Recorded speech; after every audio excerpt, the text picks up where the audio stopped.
Hello candidates and welcome to the Advanced Auditing and Assurance Learning session. The subtopic is Audit of Banks. To remind you, the general objective of the Advanced Auditing and Assurance paper is to enable the candidates to gain knowledge and skills to undertake advanced audit and assurance engagements in compliance with regulatory frameworks and international auditing standards.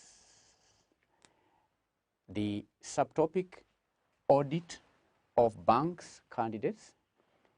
By the end of this study on the audit of banks, it is expected that you will gain knowledge and skills to enable you to undertake audit and assurance engagements which are in line or in compliance with the regulatory frameworks and international auditing standards. In the study of audit of banks candidates, we will study audit objectives, the terms of engagement, planning the audit of a bank, the internal controls. On internal controls, we will consider the policy paper that was issued by the Basel Committee on Banking Supervision, dubbed Framework for Internal Control Systems in Banking Organizations. Then we will also study the substantive procedures that are required in the audit of banks, then the audit report on the financial statements of banks.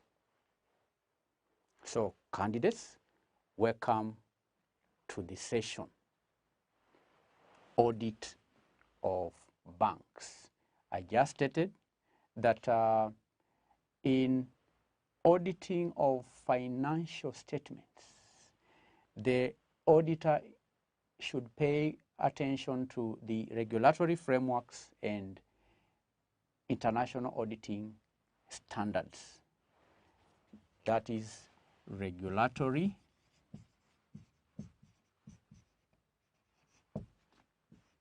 frameworks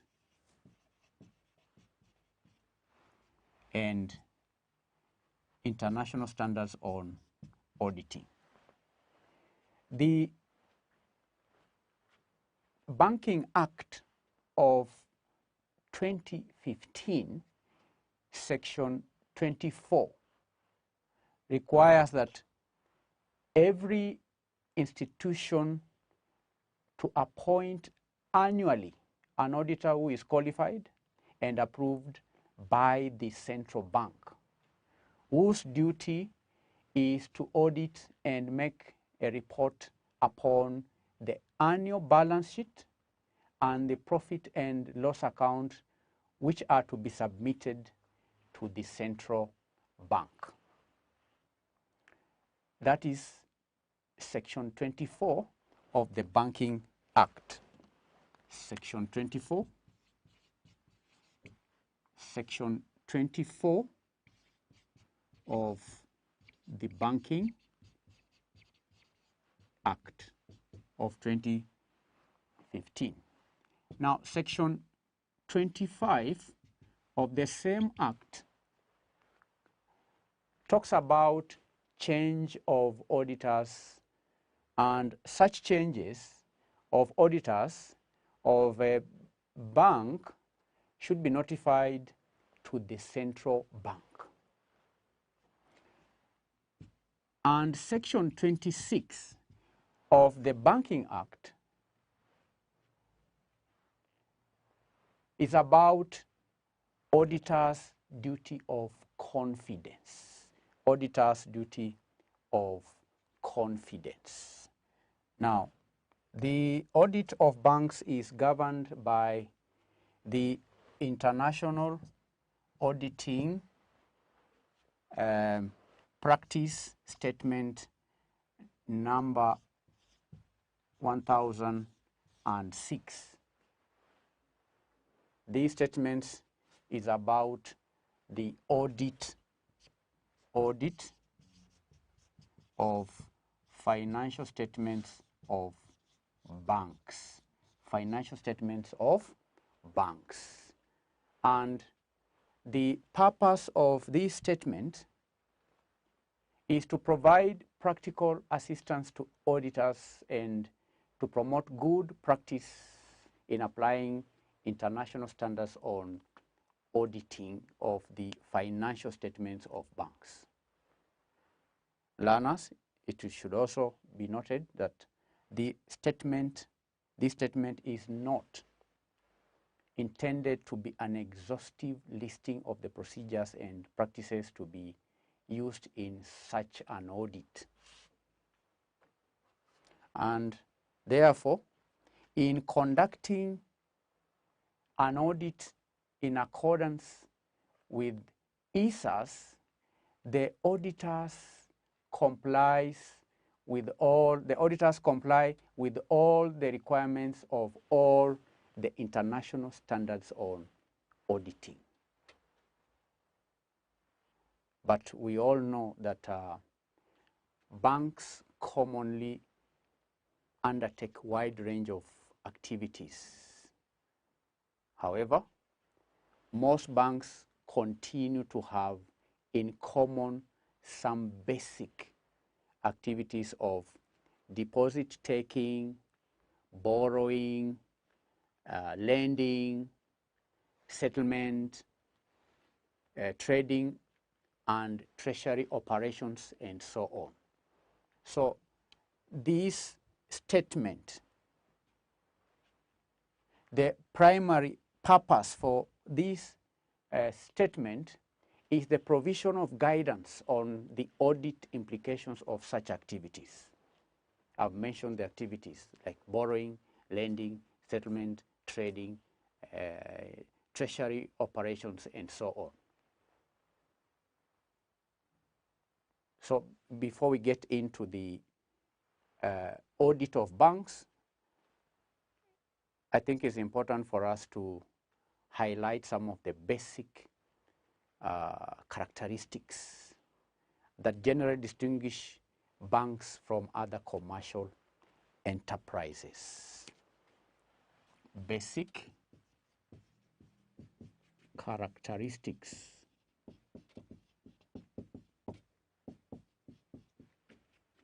of banks. Basic characteristics of banks. Number one is that banks have custody of large amounts of monetary items.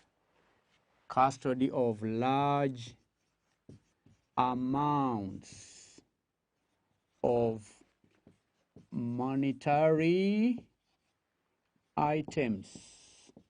Large amounts of monetary items, including cash, including negotiable instruments, whose physical security has to be safeguarded during transfer and while being stored. They also have custody and control of negotiable instruments and other assets that are readily transferable in electronic form. So candidates, the liquidity characteristics of these items make banks vulnerable to misappropriation and fraud. Banks therefore need to establish formal operational or operating procedures that are well defined that have well-defined limits for individual discretion and rigorous systems of internal controls. So that is one basic characteristic of banking institutions that distinguish banks from other commercial enterprises, large amounts of monetary items. Then number 2 is that banks often engage in transactions that are initiated in one jurisdiction and managed yet in another jurisdiction.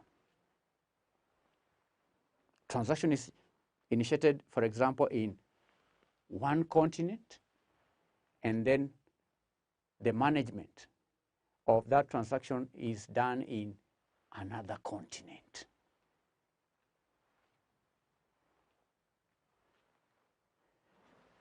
Number 3, banks operate with a very high leverage. Very high leverage. That means that the ratio of capital to total assets is low. And this increases banks' vulnerability to adverse economic trends and increases the risk of failure. High what? Leverage.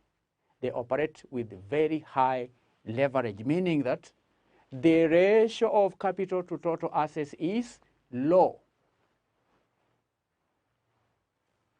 Then another characteristic is that banks have assets that rapidly change. Assets that rapidly change in value and whose value is often difficult to determine.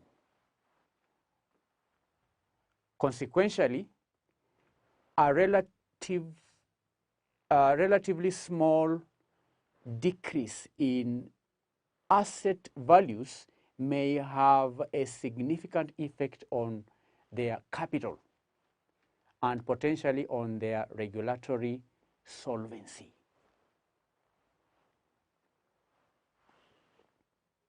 Another property is that banks generally derive a significant amount of their funding from short-term deposits, and these deposits may be insured or uninsured.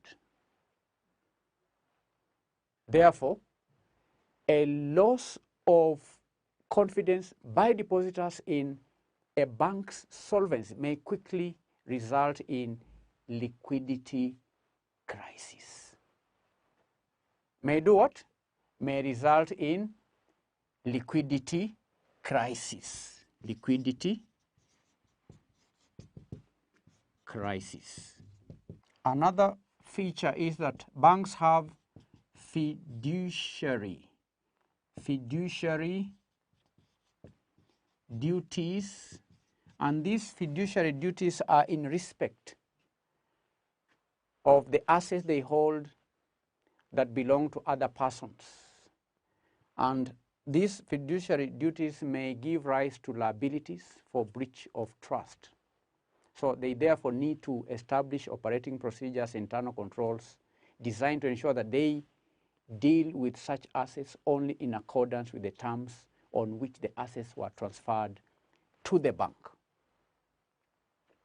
Next point is that banks engage in a large volume and variety of transactions whose value may be significant, and this ordinarily requires complex accounting and internal control systems and widespread use of information technology.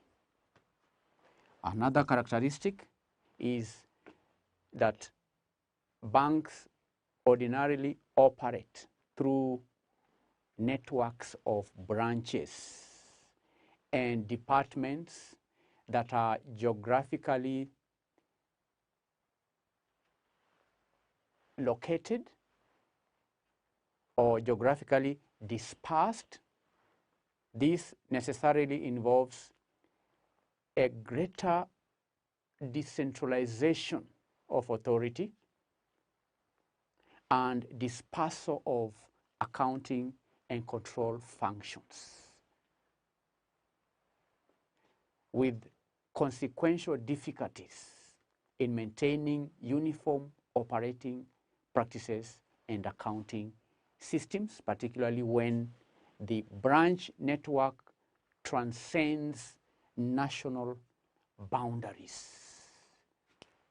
Next characteristic is in relation to transactions which often may be directly initiated and completed by the customer without any intervention of the bank's employees. For example, transactions that are carried out over the internet or through the automatic teller machines and so on. So these are some of the basic characteristics of banks that distinguish banks from other commercial enterprises. Now, learners, that will mark the end of our today's learning session, where we've introduced the subtopic audit of banks. And in this session, we've learned that an auditor should have knowledge and skills to undertake the audit and assurance engagements that are in line with regulatory frameworks and international standards on auditing. In this lesson, we also learned that the audit of banks is regulated or guided, or we can say auditors seek guidance, get guidance from the International Auditing Practice Statement number 1006. This statement is about the audit of financial statements of banks. In the lesson, we've gone ahead to identify some of the basic characteristics of banks. These characteristics are common to banks, and the characteristics distinguish the banks from other commercial enterprises. In our next session, we will study audit objectives of banks and terms of engagement. Thank you, and God bless you.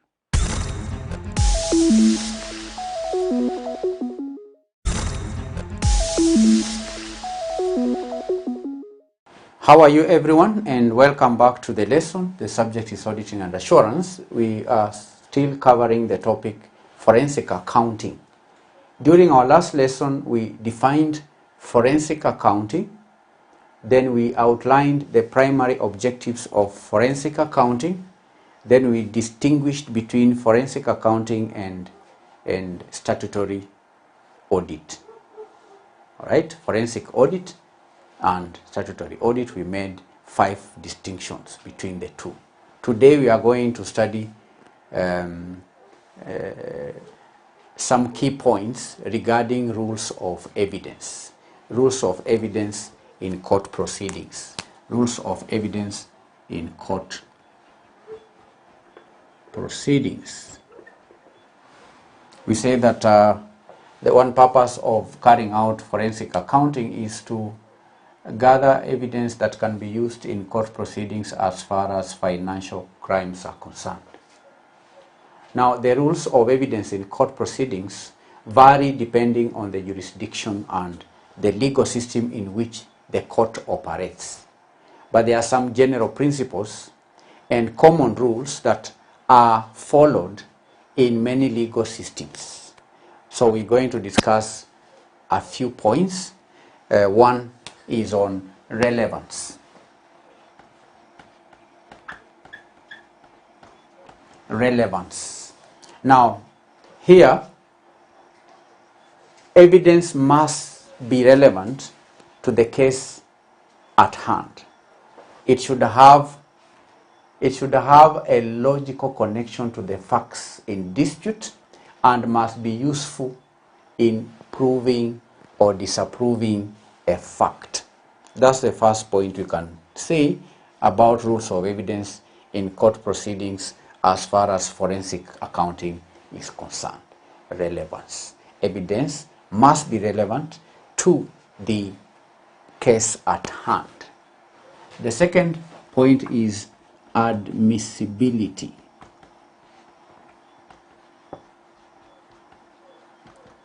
Admissibility. Now, candidates, not all evidence is automatically admissible in court. There are various rules that determine whether evidence can be presented to the court. And common grounds for excluding evidence include heresy, which means an out-of-court statement offered to prove the truth. So heresy is not admissible. You understand? Admissibility. Not all facts can be admitted in court proceedings. Okay? There could also be burden of proof. Burden of proof. Number 3.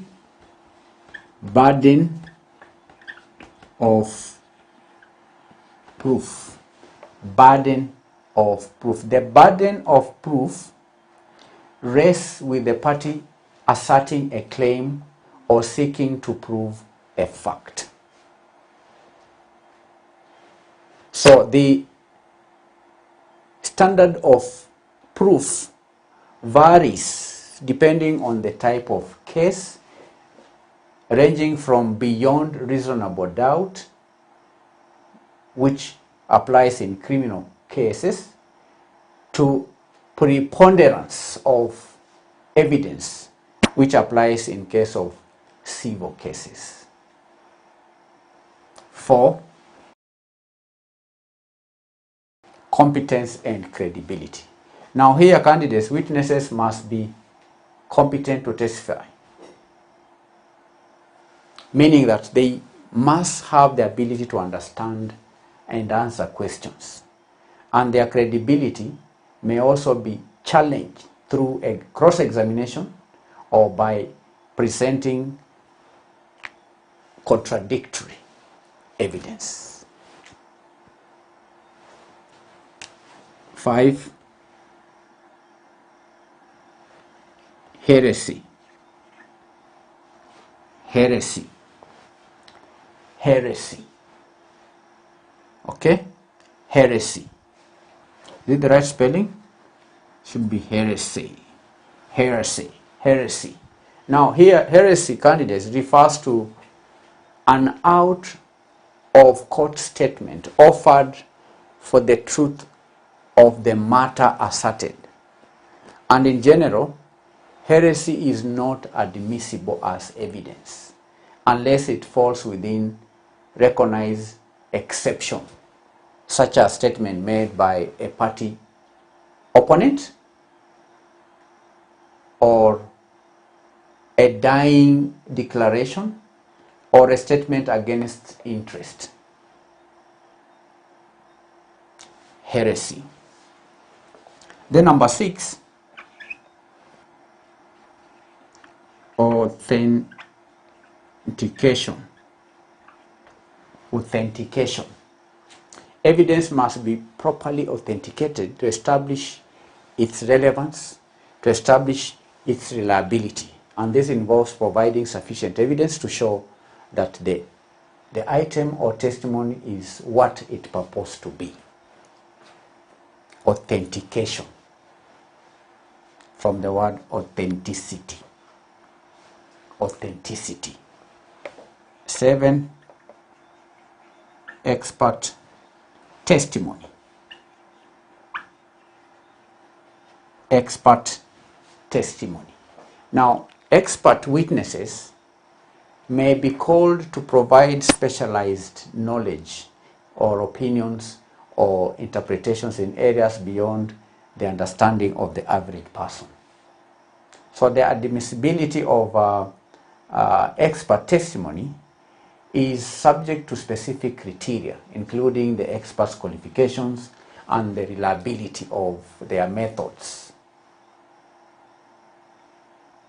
You understand? So these are some of the points in relation to rules of evidence in court proceedings as far as forensic accounting is concerned. And candidates, it's important to know that these points provide a general overview of the rules of evidence and may vary in different jurisdictions. It's also advisable to consult the specific laws and regulations of different or relevant jurisdictions for a comprehensive understanding of the rules of evidence in court proceedings. So when submitting evidence in court proceedings from forensic audits, these are some of the matters that should be considered: relevance, admissibility, burden of proof, competence and credibility, heresy, authentication, and expert opinion. Expert opinion. So, for example, expert opinion, if the auditor is highly qualified, then the evidence that is adduced in court by such an auditor will be highly credible. Thank you for attending our today's lesson. We continue to learn more about forensic auditing in our subsequent lessons. Bye-bye.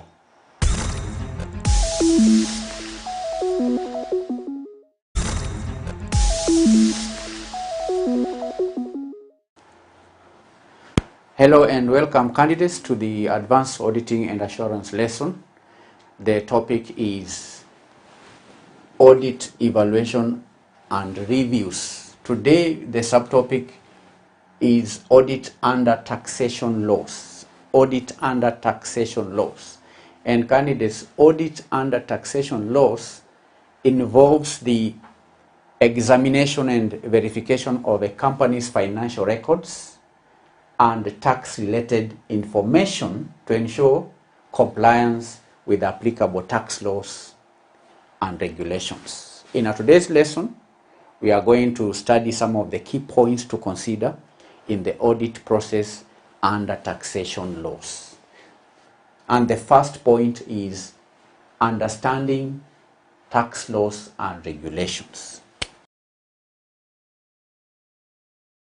Auditing under taxation laws requires the auditor to understand tax laws and regulations. The auditor should have a thorough understanding of the tax laws and regulations relevant to the jurisdiction in which the company operates. So if the company operates in Kenya, then the auditor should have thorough knowledge of taxation laws in Kenya.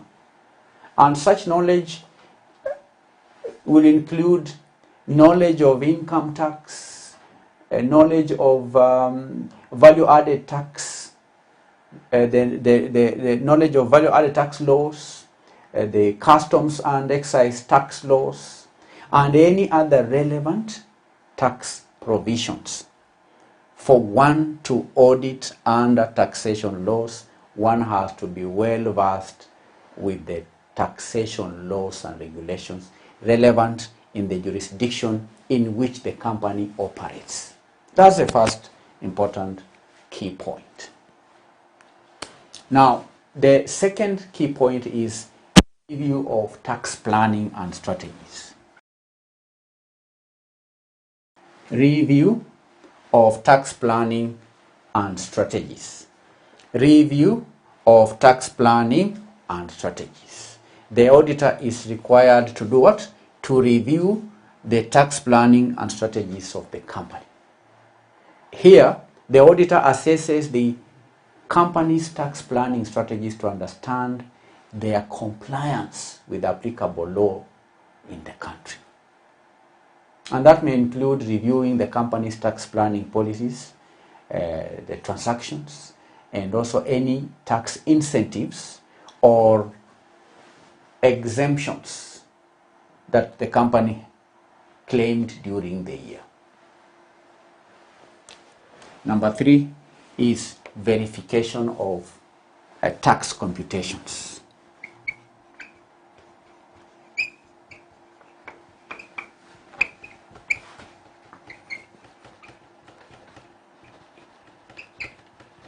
Verification of tax computations.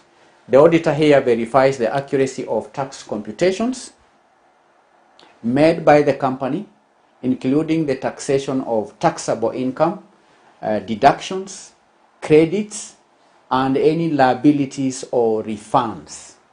Verification of tax computation. The auditor may do recalculation and verify that the tax computations are accurate. And that may include even examining the supporting documents such as the financial statements, the tax returns, the relevant schedules or disclosures. When auditing under taxation laws, there is the need to verify tax computations. The 4th point is compliance with tax filing requirements.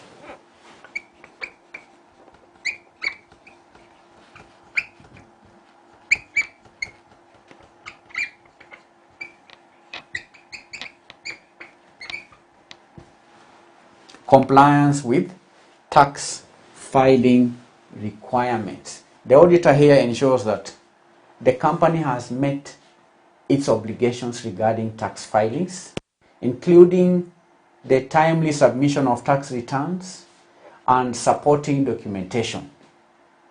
The auditor here again may review the completeness and accuracy of the information provided in the tax returns. You understand? Moving on to point number 5, assessment. This is the assessment of tax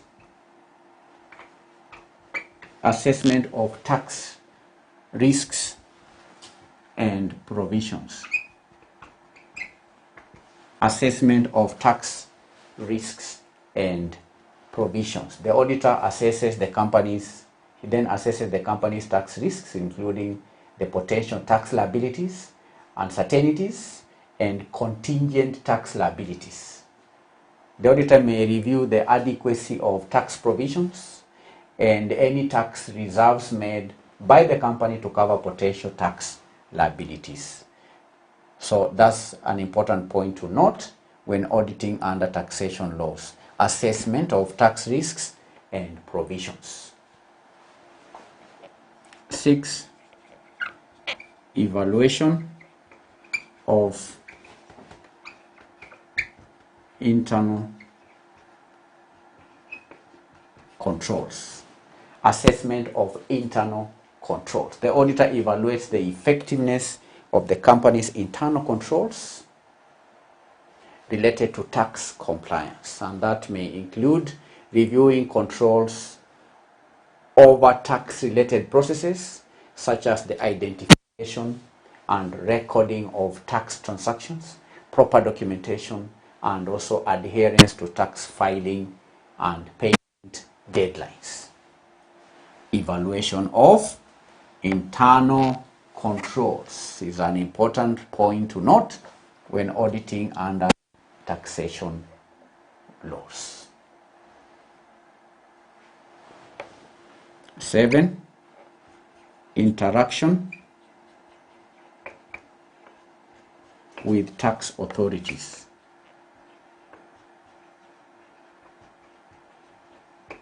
Interaction with tax authorities. The auditor may communicate with the tax authorities during the audit process to clarify tax-related matters.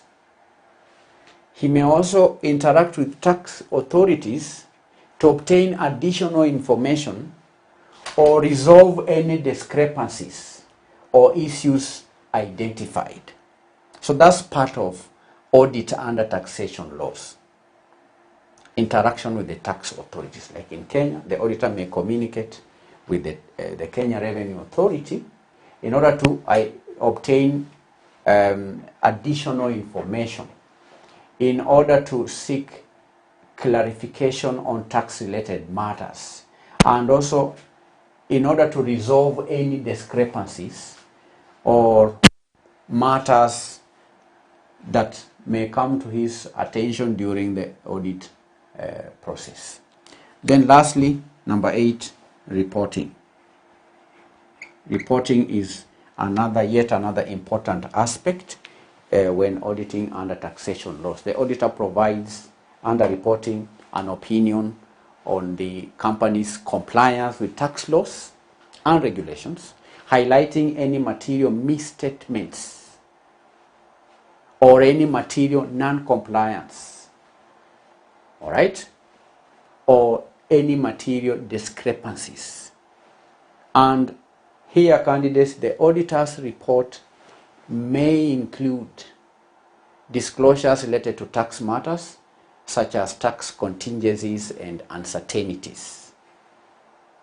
So these are 8 important points to note when auditing under taxation laws. Number 1, understanding tax laws and regulations. Number 2, reviewing of tax planning and strategies.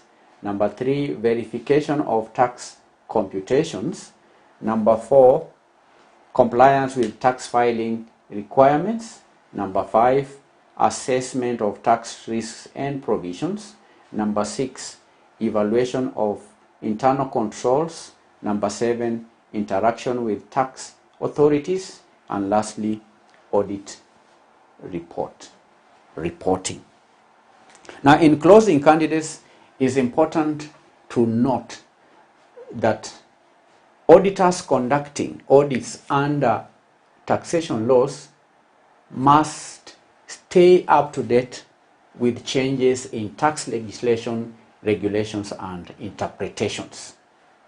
They should also maintain independence, objectivity, and professional skepticism throughout the audit process to ensure reliable and unbiased assessment of the company's tax compliance. Thank you for attending our today's lesson.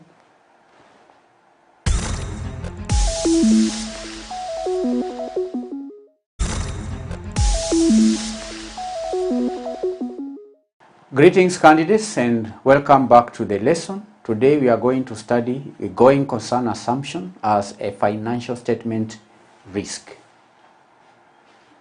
Going concern assumption as a financial statement risk. So we will first of all define going concern, then we will define financial statement risk. What is a financial statement risk? Do you understand? Now, a financial statement risk refers to the potential for errors, misstatements, or omissions in financial statements that may impact the reliability, the accuracy, and the usefulness of financial information presented.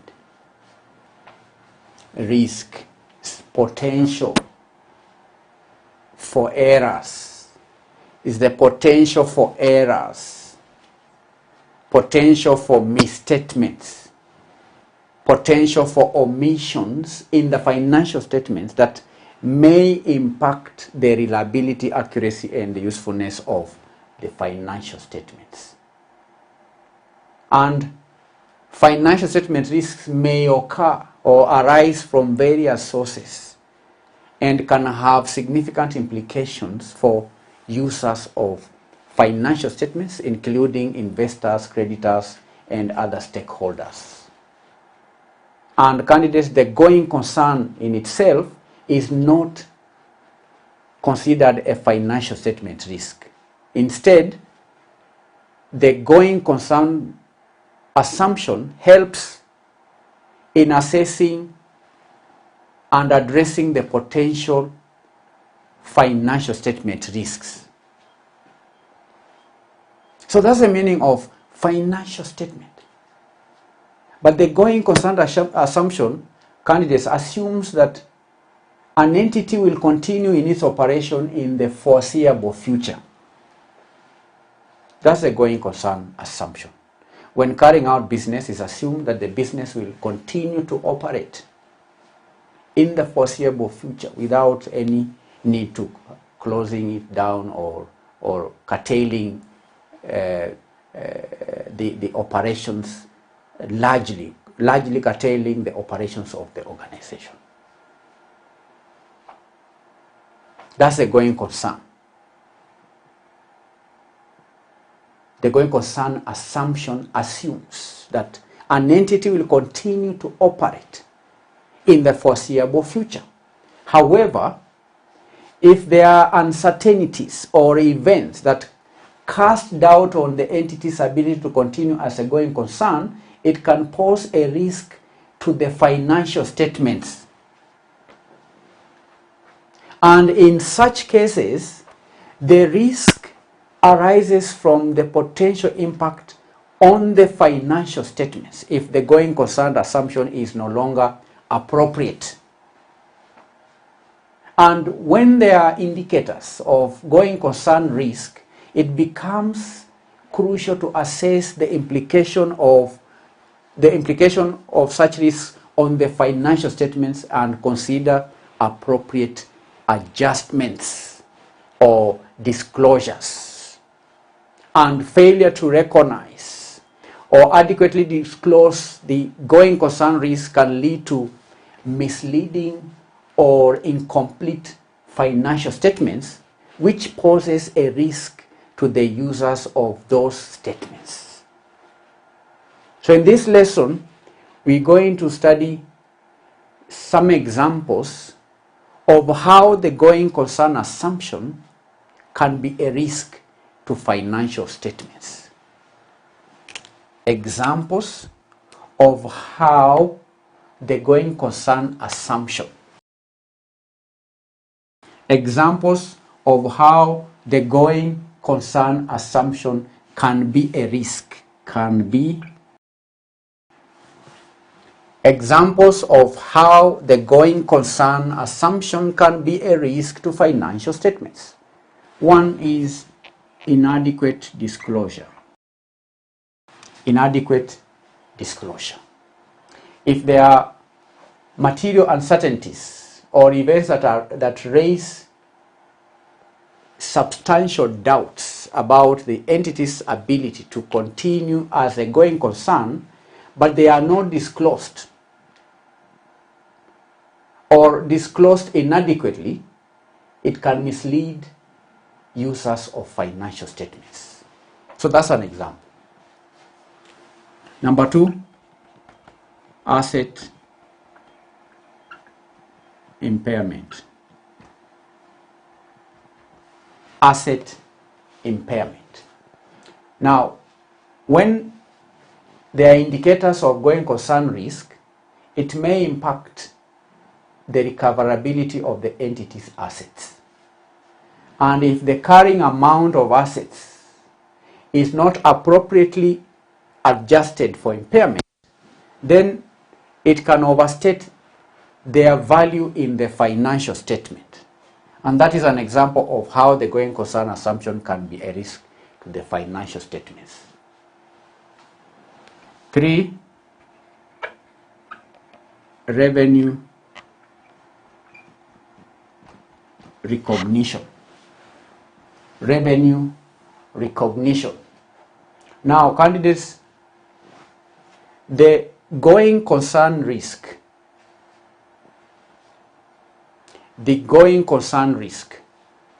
may impact the entity's ability to generate revenue in the future. And if revenue recognition is not adjusted to reflect this risk, it can overstate the entity's financial performance in the financial statement. So that is how revenue recognition can be an example where the going concern assumption is a risk to the financial statements. 4, liabilities and debt covenant compliance, and debt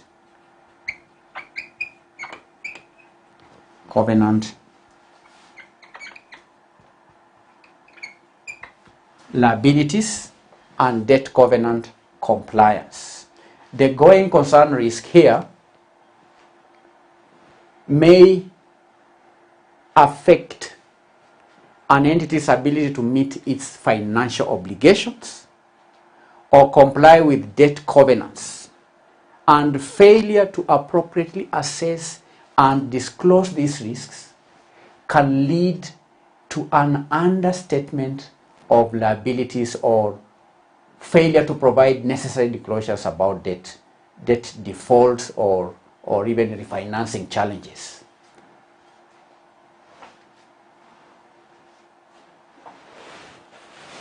Five is financial statement presentation. Financial statements presentation. Financial statements presentation and classification. Financial statements presentation and classification. Now, the going concern risk here may necessitate changes in the presentation and classification of financial statement items. For example, the reclassification of long-term debt as current liability may be required if there are concerns about the entity's ability to continue as a going concern. Do you understand? Financial statements presentation and classification. If there is a doubt as to whether the company will continue as a going concern, then that may require the financial statements items to be reclassified. I've given an example of a long-term debt. In such an event, then a long-term debt ought to be classified as a short-term debt. It has to be reclassified. That is, if there are concerns about the entity's ability to meet its long-term obligations. Do you understand? So these are examples of how the going concern assumption can be a risk to the financial statements. Number one is inadequate disclosure. Number two, I've explained asset impairment. I've explained revenue recognition. I've explained liabilities and debt covenant compliance. And lastly, financial statements presentation and classification. Now, candidates, in summary, while the going concern assumption itself is not a financial statement risk, the failure to address or disclose a going concern risk can introduce risks to the financial statements. And therefore, it is essential for management, auditors, and users of financial statements to carefully assess the going concern assumption and its impact on the financial reporting process in order to ensure the reliability and relevance of the financial information provided. You understand? And that's all we can discuss as far as going concern assumption as a financial risk is concerned. Thank you for attending today's lesson. In our next session, we are going to study related parties. And under related parties, we'll study the risks associated with the related parties. We'll outline the process of identifying related parties by management. We also look at the disclosure of related parties in the management presentation letter, and also the disclosure of related parties in the financial statements. That we discuss in our next session. For now, bye-bye.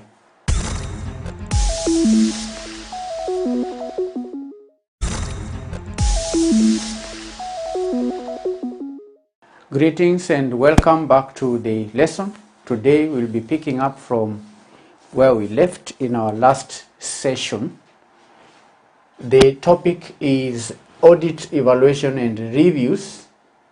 In our today's lesson, we're going to study the group reporting instructions to component auditors. But before we get into the specific instructions, we're going to define group audit. What is a group audit? What is a joint audit? And what's the meaning of component audit? Now, to begin with the group audit, what's a group audit? A group audit, candidates, refers to the audit of the financial statements of a group of entities, known as a consolidated entity, where the financial statements of individual components are combined and presented as a single set of consolidated financial statements.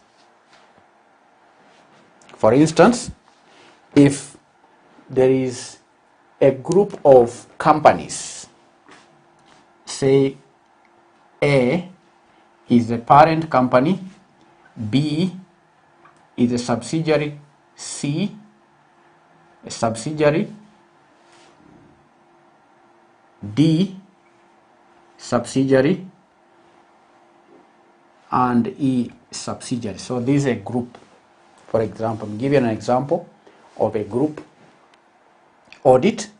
So I've said a group audit is the audit of financial statements of a group of entities. So this is a group of entities where A is the parent, B, C, D, E are the subsidiaries. So the financial statements of the individual entities, the financial statements of individual entities in a group audit are combined and presented as a single set of consolidated financial statements. And in a group audit, the focus is on the financial statements of the group as a whole. All right? The audit of financial statements of the group as a whole, rather than on the financial statements of the individual components. And the purpose of a group audit is to provide assurance on the fairness, accuracy, and completeness of the consolidated financial statements, which present the financial position, the financial performance, and the cash flows of the entire group. It involves the examination of the financial information of each component within the group, as well as the consolidation process used to combine the financial information of the components. And candidates, a group audit is typically led by a group engagement team. Is led by a group engagement team. The group audit is led by the group engagement team, which is responsible for planning, coordinating, and overseeing the audit of the group's financial statements. And this group engagement team works closely with the component auditors. The auditors of these subsidiaries, these are components. The components, this group engagement team works closely with the component auditors who perform audit procedures on the financial statements of the components. So candidates, that's the meaning of group audit. Group audit. Group audit. Then we have joint audit. joint audit. What's the meaning of a joint audit? Joint audit, on the other hand, refers to an audit approach where two or more independent audit firms work together to conduct the audit of a company's financial statements. Joint. Two companies join their efforts, two audit companies join their efforts, or audit firms join their efforts in auditing the financial statement of a single company. Have more than one auditors auditing one company. And in joint audit, each audit firm shares the responsibility for planning, executing, and reporting on the audit engagement. So the concept of joint audit is often employed in situations where the company being audited is of significant size or complexity, and the engagement is deemed to be too large for a single audit firm to handle effectively. So that's why you may have companies joining, audit firms joining hands to audit a single company. A company that is too complex, a company that is too large, may require several auditors to audit such a firm. And this company, these joint auditors, they have the responsibility for planning. They have joint responsibility for planning, sharing. They share the execution process, and also they report on the audit engagement. They report on the audit engagement. And I've said that the reason why more than one audit firm could audit one firm is because the auditee company may be too large or too complex to be handled by a single auditor. And candidates, joint audits are particularly common in some countries where we have large firms and where there is a mandatory requirement for joint audit. Okay? There could be a mandatory requirement that a company of a certain size be audited by more than one auditor. And the benefits of joint audit include increased audit quality, reduced concentration of risk. We may have enhanced professional skepticism, and also the potential for knowledge sharing and cross-fertilization of ideas between the audit firms. I can also say that joint audits promote competition among audit firms and provide an opportunity for what we call audit rotation, thereby contributing to greater independence and objectivity in the audit process. And it's important to note that the specific requirements, the regulations, the practices related to joint audits may vary across jurisdictions. May do what? May vary across jurisdictions. So that's the meaning of joint audit. Then we have component audit. What's the meaning of component audit or a component auditor? A component auditor, candidates, refers to an independent auditor or audit firm responsible for conducting the audit of a component of a group or consolidated entity. I gave an example here. If this is a group of companies where A is the parent and B, C, D, E are subsidiaries, then an auditor who audits company A is referred to as a component auditor. The one who audits company C is also a component auditor. The one who audits D is a component auditor, and the one who audits company E is also a component auditor. A component auditor is an auditor or an audit firm responsible for conducting the audit of a component of group of companies. And in the context of group financial statements, an engagement team, a group engagement team led by the group engagement partner, is responsible for the overall audit of the group's financial statements. The group engagement team led by the group engagement partner will then be responsible for the overall audit of the group's financial statements.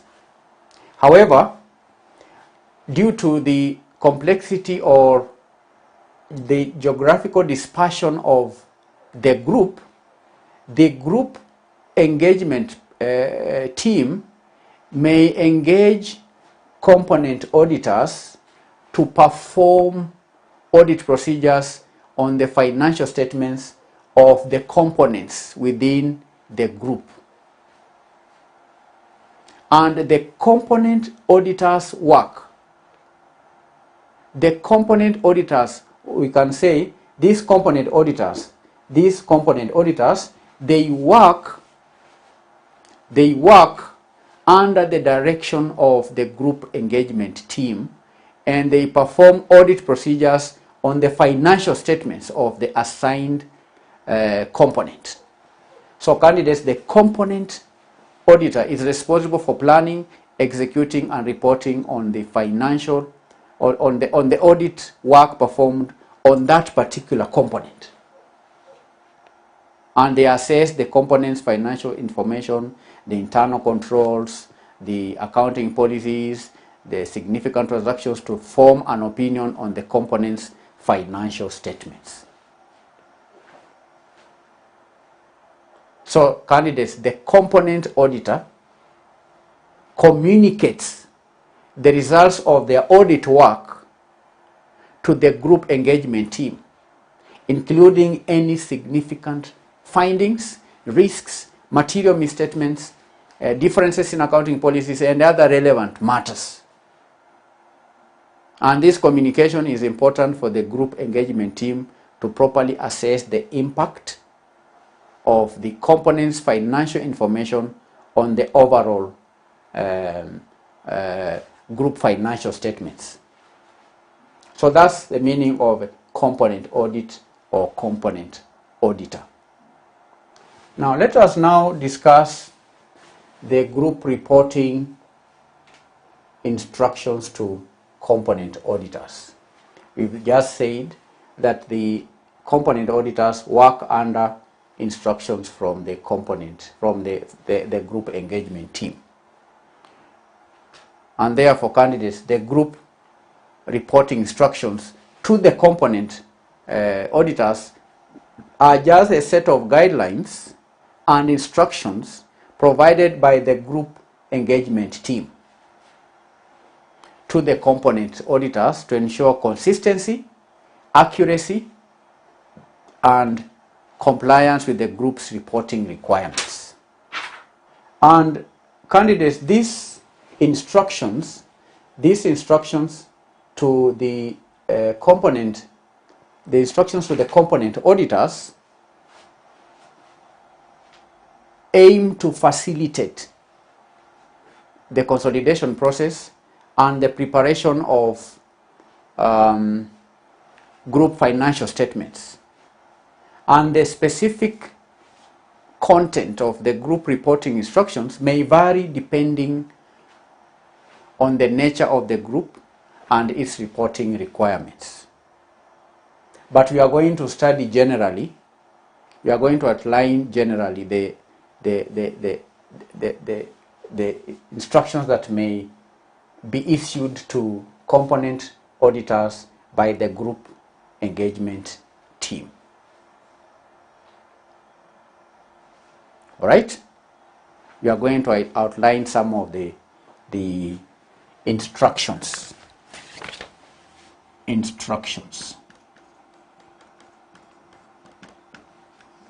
Instructions from group engagement team to the component auditors. Now, the first one is in relation to reporting format and template.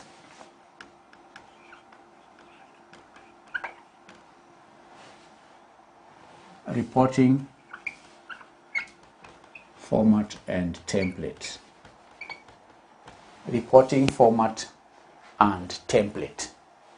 Now, candidates, the group reporting instructions outline the required format and template for the financial information to be submitted by the component auditors.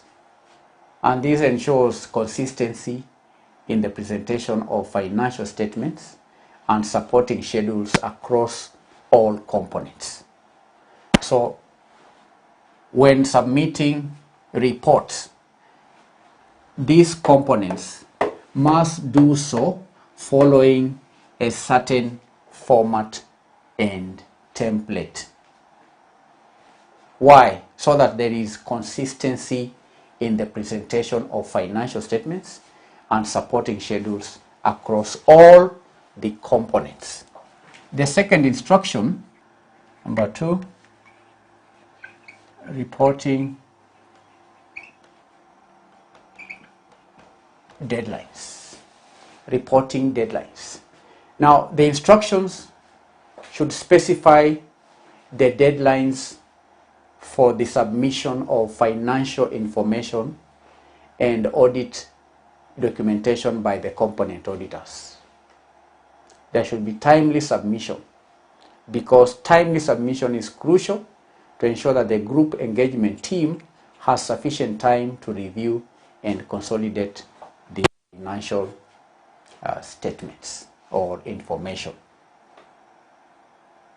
So there are instructions related to deadlines. The component auditors must submit their reports within a certain given time to allow the group engagement team time to analyze and review and consolidate the information.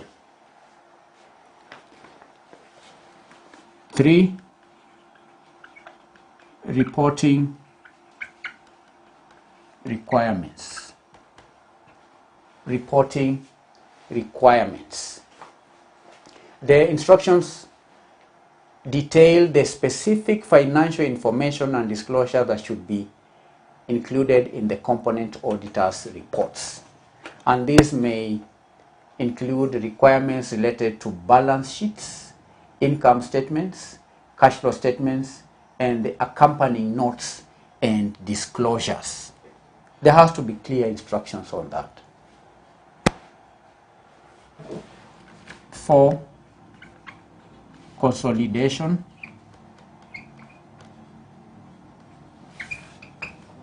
guidelines. Consolidation guidelines. The instructions provide guidance on how the component auditors should prepare their financial information to facilitate consolidation. And that includes instructions on intercompany eliminations, currency transactions, or currency translations. We may have things to do with consolidation adjustments and any other necessary consolidation procedures. That forms part of instructions to the component auditors. 5, we have accounting policies and reporting standards. Accounting policies and reporting standards. And reporting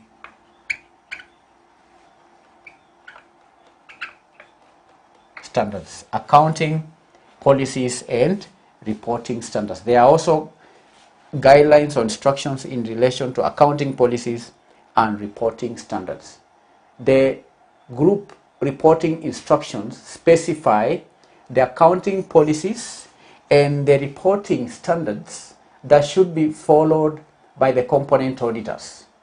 And that ensures consistency in accounting treatment and disclosures across the group.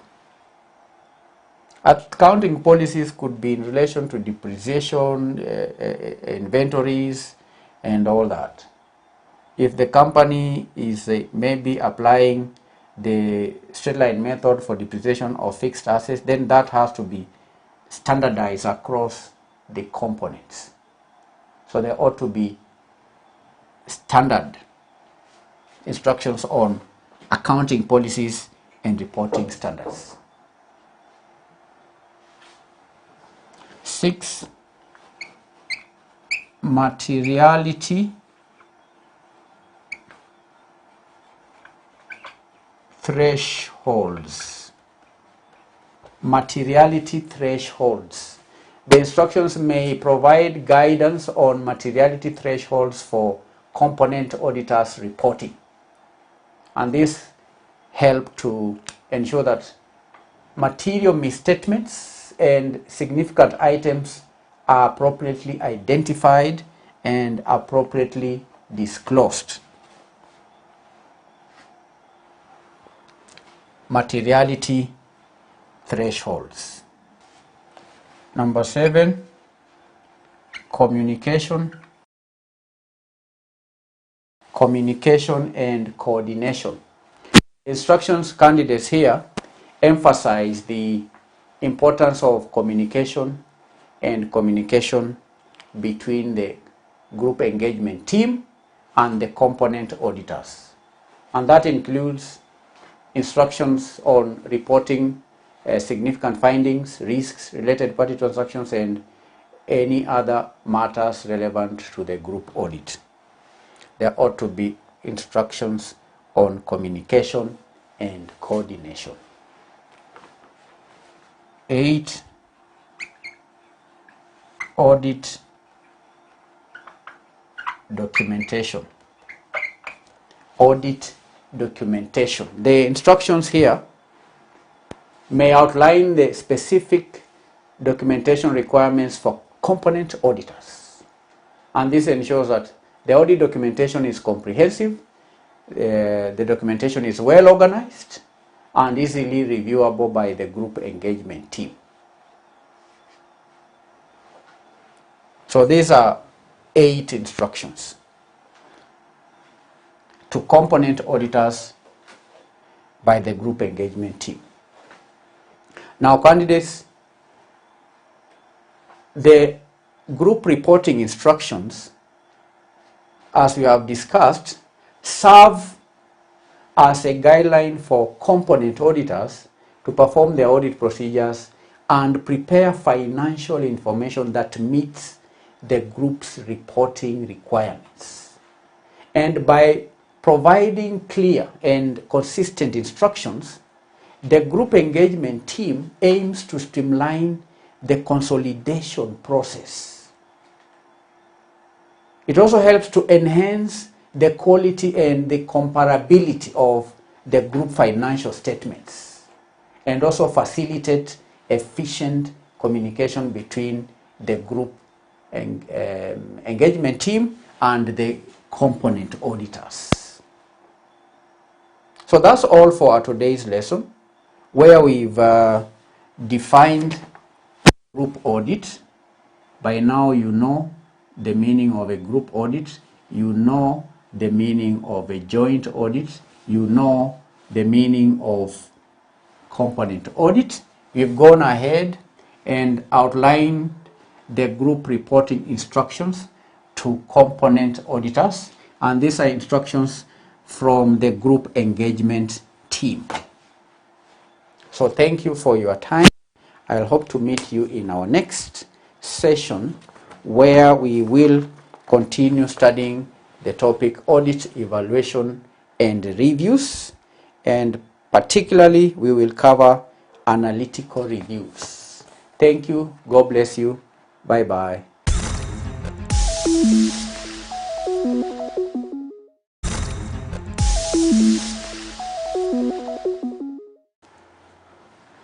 Hello and welcome candidates to the Advanced Auditing and Assurance lesson.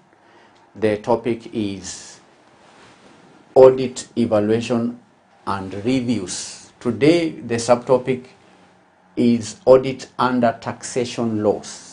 Audit under Taxation Laws. And candidates, audit under taxation laws involves the examination and verification of a company's financial records and tax-related information to ensure compliance with applicable tax laws and regulations. In our today's lesson, we are going to study some of the key points to consider in the audit process under taxation laws. And the first point is understanding tax laws and regulations. Auditing under taxation laws requires the auditor to understand tax laws and regulations. The auditor should have a thorough understanding of the tax laws and regulations relevant to the jurisdiction in which the company operates. So if the company operates in Kenya, then the auditor should have thorough knowledge of taxation laws in Kenya. And such knowledge will include knowledge of income tax, knowledge of value-added tax, the knowledge of value-added tax laws, the customs and excise tax laws, and any other relevant tax provisions. For one to audit under taxation laws, one has to be well versed with the taxation laws and regulations relevant in the jurisdiction in which the company operates. That's the first important key point. Now, the second key point is review of tax planning and strategies. Review of tax planning and strategies. Review of tax planning and strategies. The auditor is required to do what? To review the tax planning and strategies of the company. Here, the auditor assesses the company's tax planning strategies to understand their compliance with applicable law in the country. And that may include reviewing the company's tax planning policies, the transactions, and also any tax incentives or exemptions that the company claimed during the year. Number 3 is verification of tax computations.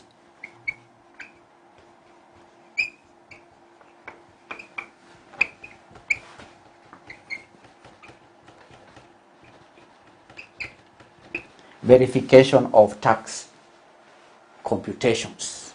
The auditor here verifies the accuracy of tax computations made by the company, including the taxation of taxable income, deductions, credits, and any liabilities or refunds.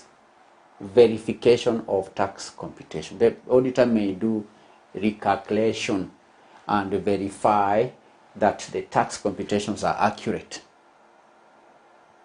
And that may include even examining the supporting documents such as the financial statements, the tax returns, the relevant schedules or disclosures.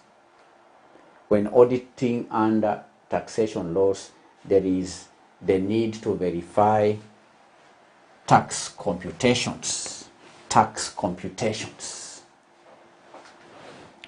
The fourth point is compliance with tax filing requirements.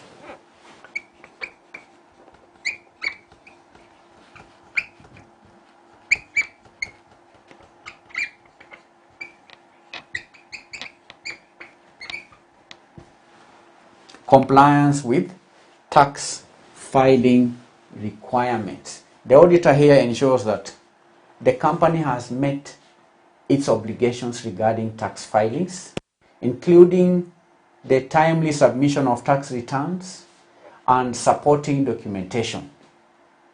The auditor here again may review the completeness and accuracy of the information provided in the tax returns. You understand? Moving on to point number 5, assessment. This is the assessment of tax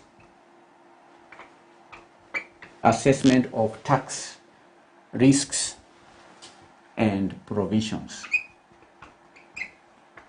Assessment of tax risks and provisions. The auditor assesses the company's, he then assesses the company's tax risks, including the potential tax liabilities, uncertainties, and contingent tax liabilities. The auditor may review the adequacy of tax provisions and any tax reserves made by the company to cover potential tax liabilities. So that's an important point to note when auditing under taxation laws. Assessment of tax risks and provisions. 6, evaluation of internal controls.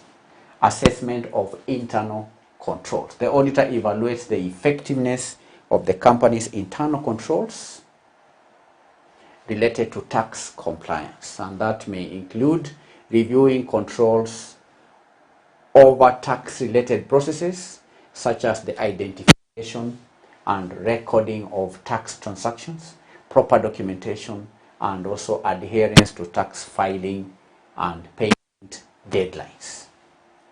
Evaluation of internal controls is an important point to note when auditing under taxation laws.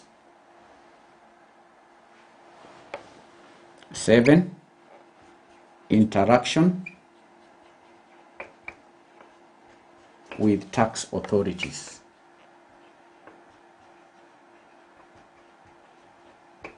Interaction with tax authorities. The auditor may communicate with the tax authorities during the audit process to clarify tax-related matters. He may also interact with tax authorities to obtain additional information or resolve any discrepancies or issues identified. So that's part of audit under taxation laws.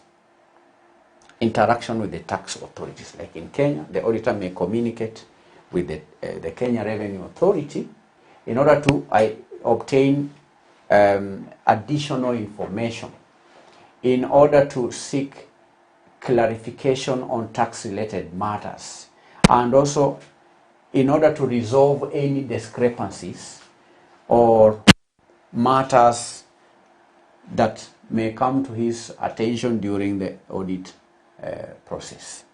Then lastly, number 8, reporting. Reporting is yet another important aspect when auditing under taxation laws. The auditor provides under reporting an opinion on the company's compliance with tax laws and regulations, highlighting any material misstatements or any material non-compliance, all right, or any material discrepancies. And here, candidates, the auditor's report may include disclosures related to tax matters, such as tax contingencies and uncertainties. So these are 8 important points to note when auditing under taxation laws. Number 1, understanding tax laws and regulations. Number 2, reviewing of tax planning and strategies. Number 3, verification of tax computations. Number 4, compliance with tax filing requirements. Number 5, assessment of tax risks and provisions. Number 6, evaluation of internal controls. Number 7, interaction with tax authorities. And lastly, audit reporting. Now, in closing, candidates, it's important to note that auditors conducting audits under taxation laws must stay up to date with changes in tax legislation, regulations, and interpretations. They should also maintain independence, objectivity, and professional skepticism throughout the audit process to ensure reliable and unbiased assessment of the company's tax compliance. Thank you for attending on today's lesson.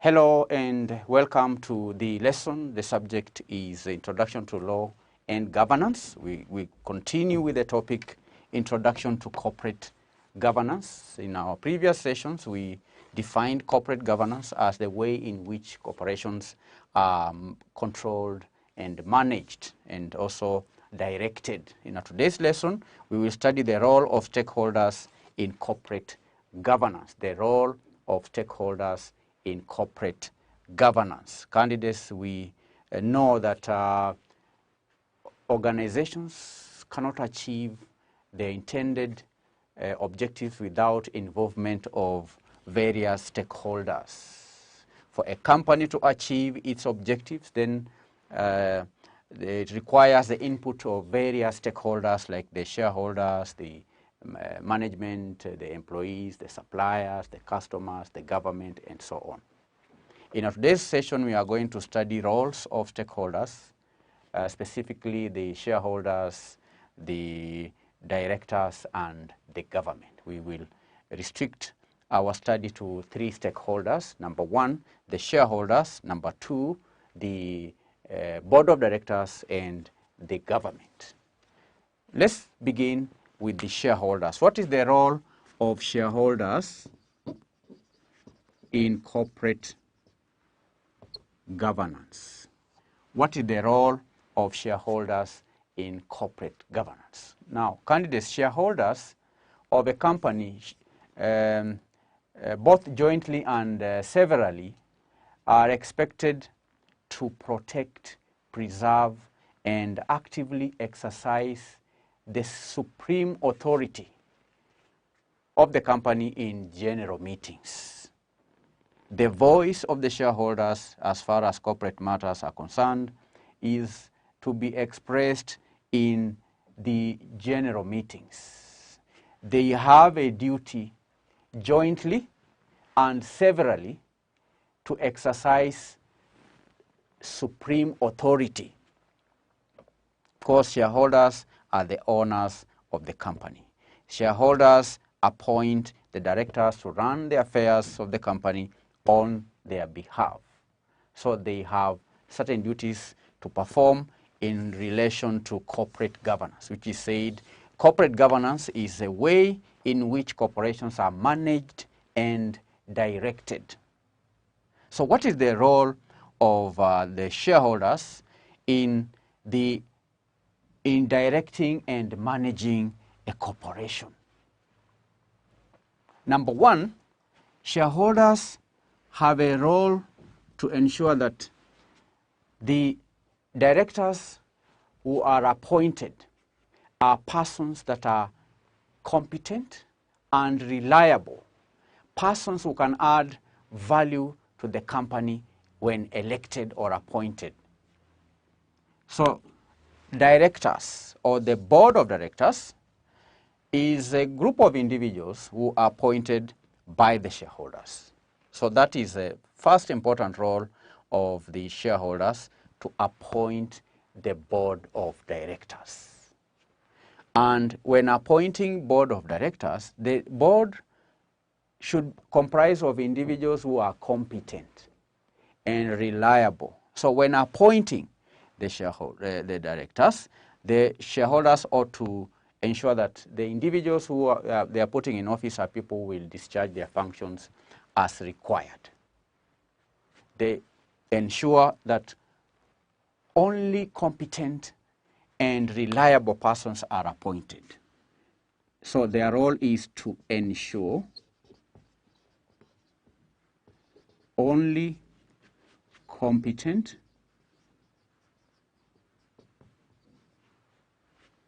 and reliable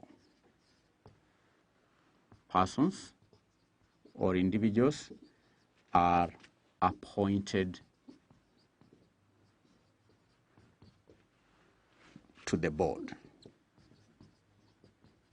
To ensure only competent and reliable persons are appointed to the board.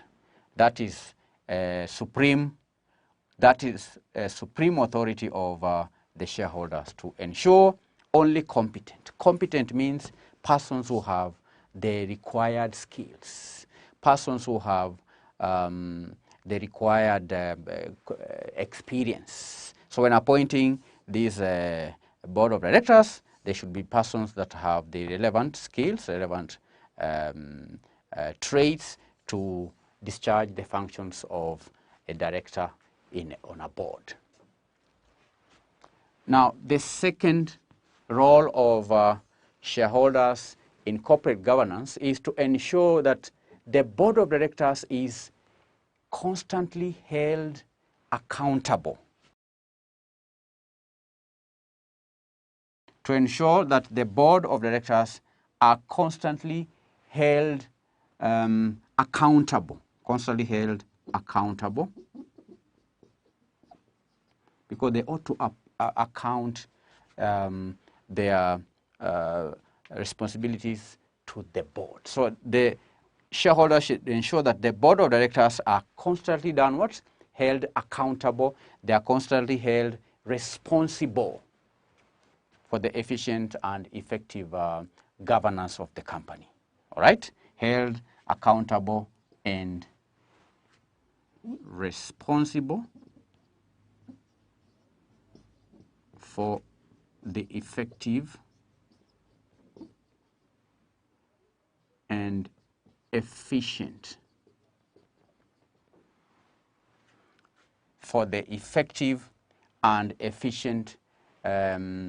governance, right, of the company. Efficient corporate governance of the company. Corporate governance of the company. So the shareholders should ensure the board of directors are constantly held accountable and responsible for the efficient and effective corporate governance of the company. All right? What is the third role of shareholders in corporate governance? Is to change the composition of the board of directors that do not perform to expectation. Where the shareholders have appointed the board and the board is not discharging its functions as required, then the shareholders have a role to change the composition of the board of directors. To change the composition of the board of directors. To change the composition of the board of directors that does not perform to expectation. All right? That does not perform, because when the board of directors are appointed, there are certain expectations. They have certain duties that they need to perform. They have certain responsibilities. When they do not perform to the expectation of the company or the board of directors, or to the expectation or in accordance with the mandate of the corporation, then the shareholders have a duty to ensure that they are removed from the board. Where directors are not performing or discharging their functions as they ought to discharge their functions, the shareholders have the duty to ensure that they are removed from the board so that more competent and reliable directors are appointed. Confidentiality is another role. Confidentiality. Shareholders, candidates in a limited liability company are obligated to protect and maintain the confidentiality of company secrets. Shareholders of a company, by virtue of their position, may or will come into contact, will have access to certain information that may be considered secret, company secret. And such information should not be disclosed to third parties.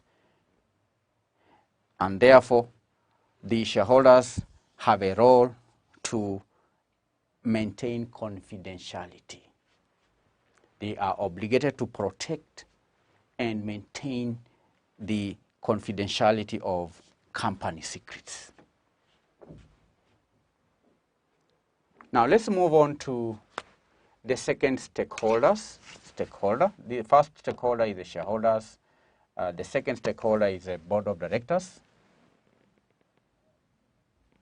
2, what is the role of board of directors in corporate governance?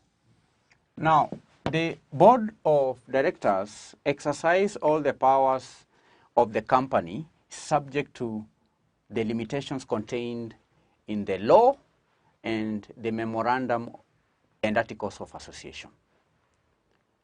That means that the powers or the duties or the responsibilities of the board of directors is limited to what the law says, is limited to what is contained in the memorandum and articles of association. And therefore, one of the roles of directors in relation to corporate governance, number 1, is that they exercise leadership enterprise. Exercise leadership. Board of directors exercise leadership. They do what? They exercise leadership. They are also expected to make sound judgments in directing the corporation so as to achieve continuing prosperity and to act in the best interest of the enterprise while respecting the principles of transparency and accountability. They exercise leadership, they act, they make sound judgments, and when exercising leadership, they're supposed to exhibit high levels of integrity because these are individuals who've been entrusted with the duty to steer the company to prosperity. So exercise leadership.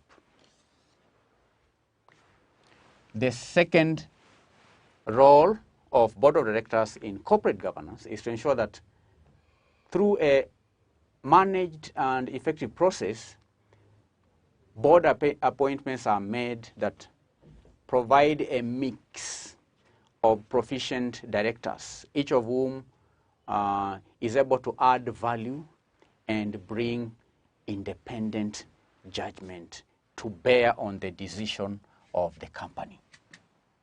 Independent judgment. They have a role to bring independent judgment. The board of directors exercises its functions through board meetings. When decisions are to be made, the board sits, and therefore, the directors who sit on the board are expected to bring independent judgment, which is expected to bear on the decision-making process. independent judgment. It's a judgment that should be objective. Judgment should not be biased. Judgment that is in the best interest of the company. Judgment that is free of conflict of interest.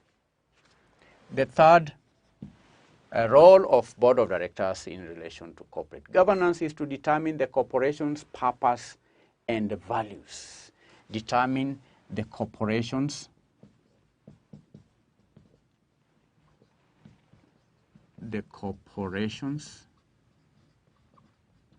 purposes and value. To determine the corporation's purpose and value, to determine the strategy to achieve its purpose and also to implement its values in order to ensure it to ensure that it survives and thrives, and ensures that procedures and practices are in place that protect the corporation's assets and the reputation of the corporation. To determine the corporation's value, to determine the corporation's purposes, and to ensure that there is a strategy in place for implementation of the purposes and the values of the company. To monitor and do what? And implement. To monitor and implement. To monitor and evaluate the implementation of strategies. Monitor and evaluate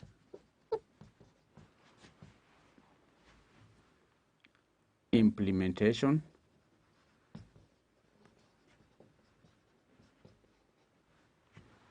of strategies. First of all, the board envisions. The board envisions or comes up with the what we call a picture of what the company should be in future. The board determines the strategic direction of the company. The board develops strategies, and then the strategies are to be implemented by the management on day-to-day basis. So they come up with a vision of the company, where the company ought to be and all that. They come up with strategies, but the implementation is carried out by the management. And therefore, the board of directors has a role to monitor and evaluate the implementation of strategies. Okay? To do what?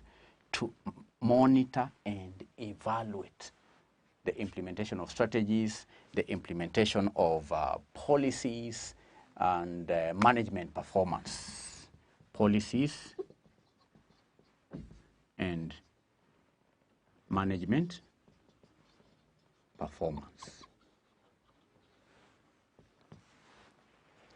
These directors are monitored by shareholders, and these directors monitor the management. So it's a very key role that the board of directors plays in corporate management, that one of evaluating the implementing of strategies, policies, and also evaluating the performance of management. Number 5, the board of directors should also ensure that the company complies with various laws to ensure compliance to various laws, regulations, and so on. Ensure that the corporation complies with all relevant laws, regulations, codes of best practices, and so on. Regulations,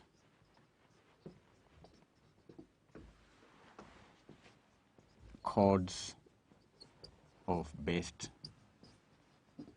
practice, like the one we are studying. We are studying the code of corporate governance, which is a set of guidelines on how corporations are to be managed. So the board of directors should ensure that the company complies with the laws. These are laws that are put in place by the government, the acts of parliament, the taxation laws. There are also regulations that are put in place like authorities like the capital markets authorities, the securities exchanges, and also the codes of best practice. The board ensures compliance to such laws. The next role of directors in corporate governance is to ensure that the corporation communicates with shareholders. The corporation communicates, is to ensure the corporation communicates with stakeholders.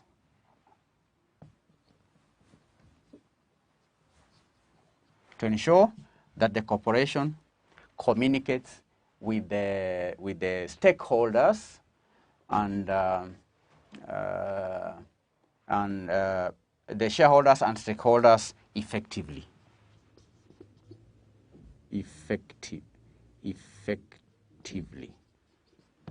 There ought to be communication. The company is required to communicate with all the stakeholders. The government, the shareholders, the financiers, the customers, and all that. There has to be proper communication because candidates, we know that the company cannot achieve or attain its objectives without the input of different stakeholders. Number 7, the board of directors serves the legal interests of the shareholders. That's another role of the board of directors, to serve the legal or the legitimate interest of the shareholders and the corporation, and also to account to them fully. Serves the legitimate, let me use the word legitimate, to serve the legitimate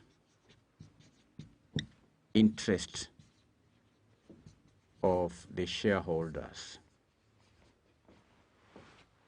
They have a role to do what? To serve the legitimate interest of the shareholders. So these are seven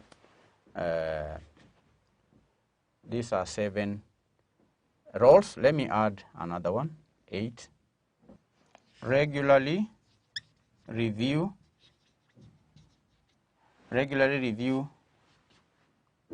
processes and procedures. Board of directors have a role to regularly review processes and procedures. And why should the board regularly review and review processes and procedures? So that the board can ensure effectiveness of its internal systems of control, so that decision-making capability and the accuracy of its reporting and financial results are maintained at a high level at all times. So the processes and procedures of the company ought to be regularly reviewed by the board of directors. Number 9, appoint the CEO, Chief Executive Officer. It is the role of the board of directors to do what? To appoint the Chief Executive Officer of the company. And they should at least also participate in the appointment of senior management to ensure that the motivation and protection of intellectual capital intrinsic to the corporation. Remember, candidates, corporate governance refers to the way in which an organization is managed and directed. The chief executive officer of a company plays a key role in proper management of a company. The chief executive officer is the one who is in charge of the day-to-day operations of a company. Then if that be the case, then the board of directors should be responsible for the appointment of such an individual. Of course, we have seen here that the board of directors develops strategy, policies that the company ought to be guided with in the process of discharging its function. They develop strategies. They give strategic direction. But the day-to-day operations of the company are left in the hands of the CEO. So this CEO ought to be a person who has the required skills, the required expertise, the necessary experience in order to steer the company to the desired end. And therefore, the board of directors should appoint the chief executive officer. And we know the chief executive officer does not work as an individual. No, there's a team of management, the management team. So the board of directors should at least participate in the appointment of senior management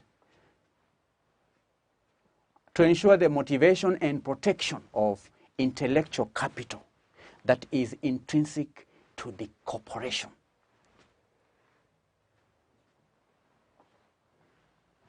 So that is appointment, but that's not enough. The board of directors should ensure that this team of managers, these senior managers, are continuously trained. They should have continuous training, continuous training, so that they discharge their functions effectively. Appointment of the CEO and the senior management. So we can go on and on, candidates, and mention roles like that are related to technology. We can say that the board of directors ensures that technology and systems used in corporations are adequate to properly run the business. All right? So that such technology can help the company to maintain what we call competitive edge. The board of directors, you can also say, that has a role in relation to risk. The board of directors have a role to identify key risk areas. Identify key risk areas. Identify key risk areas. Identify the key risk areas and also the key performance indicators and key performance indicators. Key performance indicators of the business. And the board should not just identify, but should also do what we call monitoring. They should monitor the key performance indicators of the company.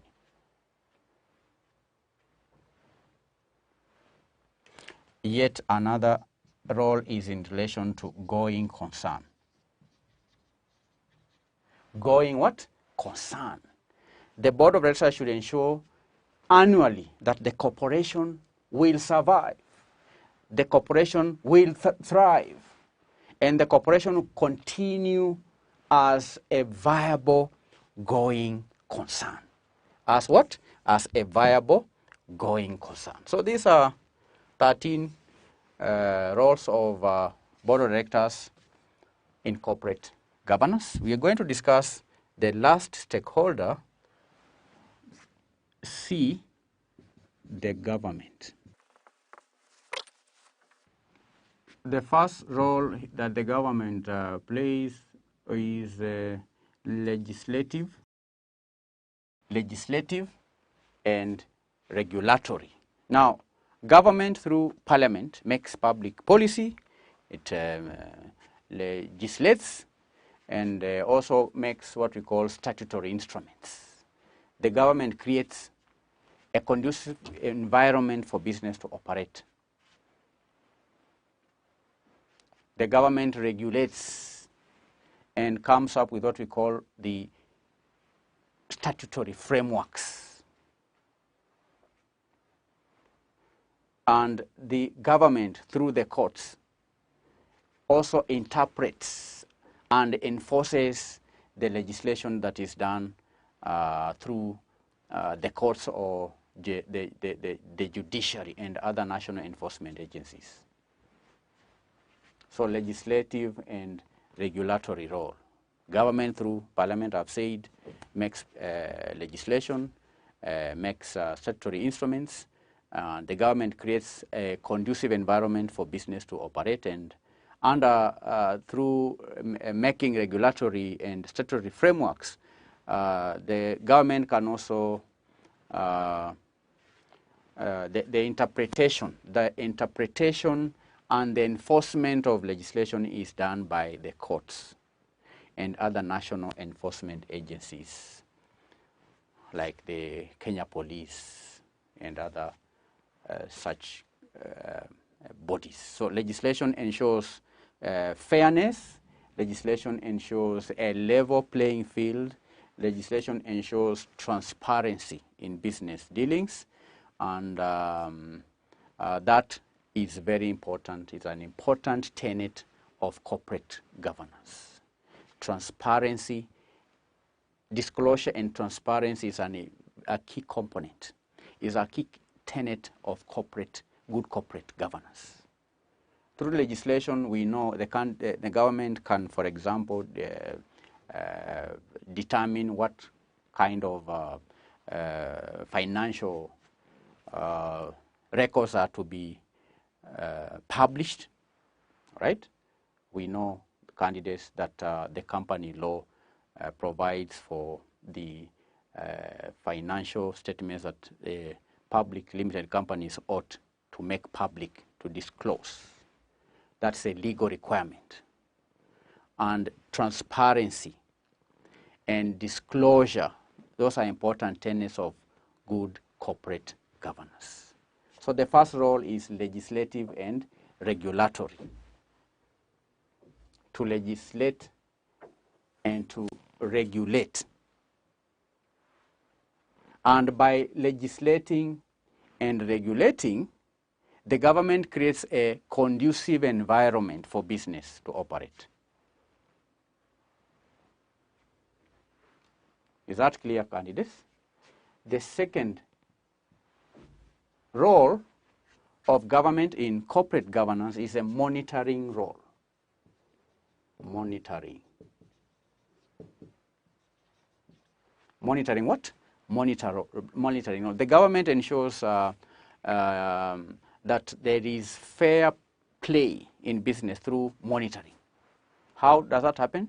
The government oversees and monitors organizations such as the Securities Exchange Commission, the Stock Exchange, and other financial institutions. Another role that the government plays is an overall role, or what we can call an overarching role. The government provides an enabling environment within which the private sector can thrive. The government is responsible for example, for providing basic what I call basic security. The government, through the public law, maintains order. The government ensures the protection of private property. And it also has an obligation to protect the vulnerable members of the society. All right? Overarching role. Let me call it overarching role. The government has an overarching role. It provides the general basic security, it provides law, it provides order, it helps in the protection of property, and so on. The fourth important role that is played by the government is that one of solving disputes. Solving disputes, and when disputes are solved, then justice is ensured and ensures justice. And where there is justice, candidates, there is most likely to be peace. So the government helps to bring justice in corporate leaders, because you know corporate leaders who are from time to time involved in scandals. The government does what? Solves disputes among the corporate leaders, disputes between companies, disputes that may arise because of financial scandals, because of fraud. And the government can also help gather enough evidence against the corporate leaders who are involved or who are involved in scandals. The government can gather enough incriminating evidence against such individuals, and that is a very important role in corporate governance. Justice. The government does what? Ensures justice. So these are four roles that are played by the government in corporate governance. And that will mark the end of our today's lesson, where we've discussed the role of stakeholders in corporate governance.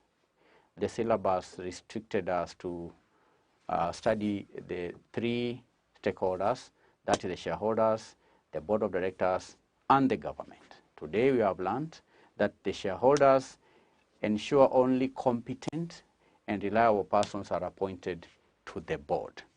We also learned that shareholders ensures that the board of directors are constantly held accountable and responsible for the effective and efficient corporate governance of the company. Efficient, good corporate governance of the company. The third role played by shareholders is that they help change the composition of the board that does not perform to expectation. In case there are directors who sit on the board who do not perform their duties as expected, then the shareholders have a role to remove them from the board. There is also the role in relation to confidentiality. Shareholders are under obligation to maintain information that is considered secret. The company secret should be protected by the shareholders of the company. We went ahead in this lesson to discuss the role that is played by the board of directors in corporate governance. We saw that board of directors exercise leadership, they bring independent judgment, they determine the corporation's purpose and value, they monitor and evaluate implementation of strategies, policies, and management performance. The board of directors also ensures compliance to various laws, regulations, and calls of best practice. The board of directors communicates with stakeholders efficiently. Number 7, they serve the legitimate interest of the shareholders. Number 8, they regularly review processes and procedures. They also have a role to appoint the chief executive officer. And number 10, they identify key risk areas and key performance indicators. Then there is a role in relation to going concern. We've also discussed the role that the government plays in corporate governance. The first is the legislative role and regulatory role, the monitoring role, the overarching role, and the role of solving disputes and ensures justice. The government helps to bring justice in corporate leaders who are involved in scandals. Who are done what? Who are involved in scandals. So candidates, I'll leave you with an assignment based on what we have studied today.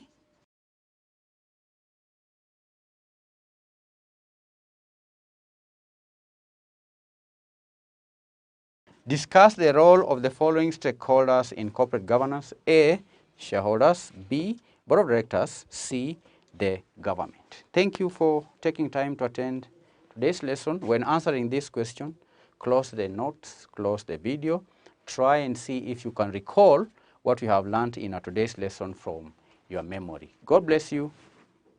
Bye-bye.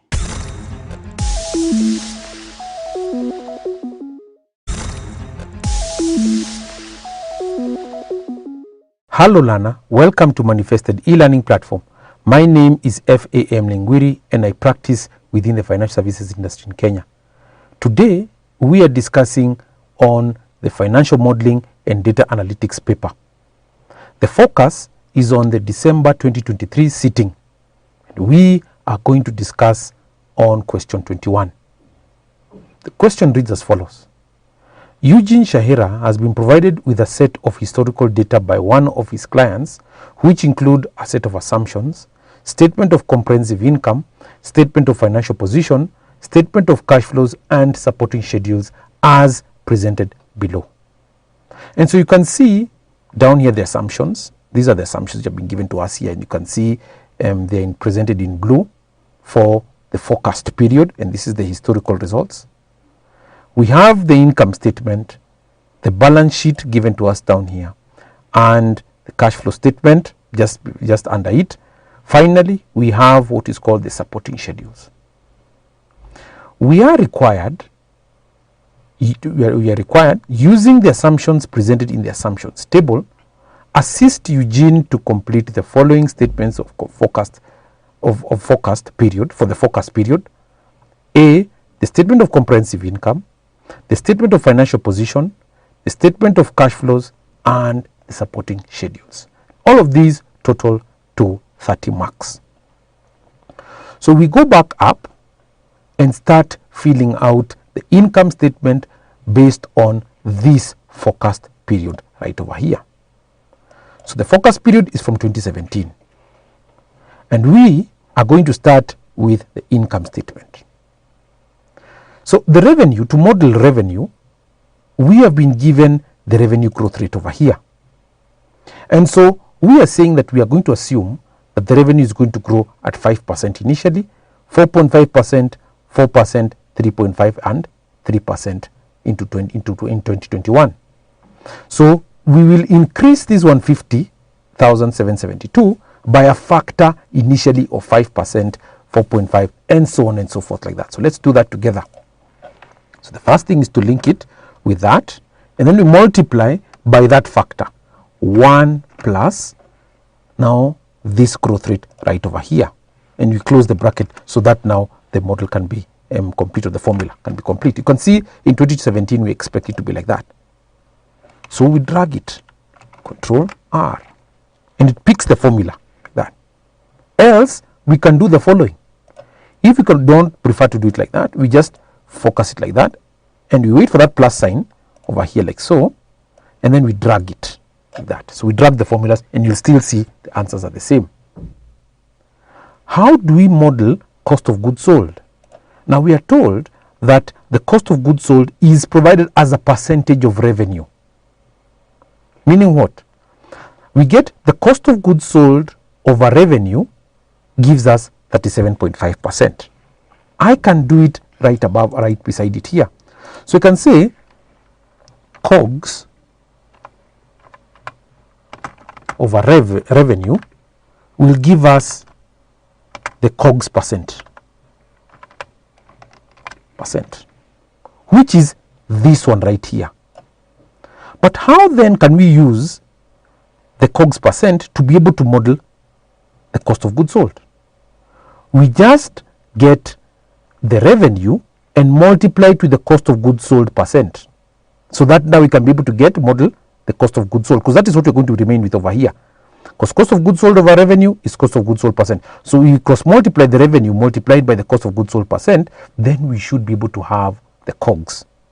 And that's what exactly we are supposed to do. We take that and we multiply, or the revenue, we multiply that with what is called the cost of goods sold percent as a percentage of revenue. Enter there, and like the same way we've done before, we just drag it, Control R. The gross profit, because it's a formula, we just drag it Control R. Now we move on to the expenses down here. So the salaries and benefits, what are we told as far as the assumptions are concerned? We are told that the salaries and benefits are given to us in terms of shillings, 25,000 all through like that. And here we're saying it's going to remain as 10,000 in terms of the depreciation component. So because they're following each other like that, and these are considered to be fixed costs, we just pick them from above. There, just pick it up from there. And also because they're following each other, just drag it like that, put it like that. And then now, fill it out like that. What I've just done, I've just picked this one from here. And you can see from here, this is I-32. Like that. So it's I-32, which is this cell over here. But now, where do we pick it from? We pick it from I-13. This is I-13. I-13 is this one here. So we're picking it just from there. And then also this one is going to be I-14, which is down there.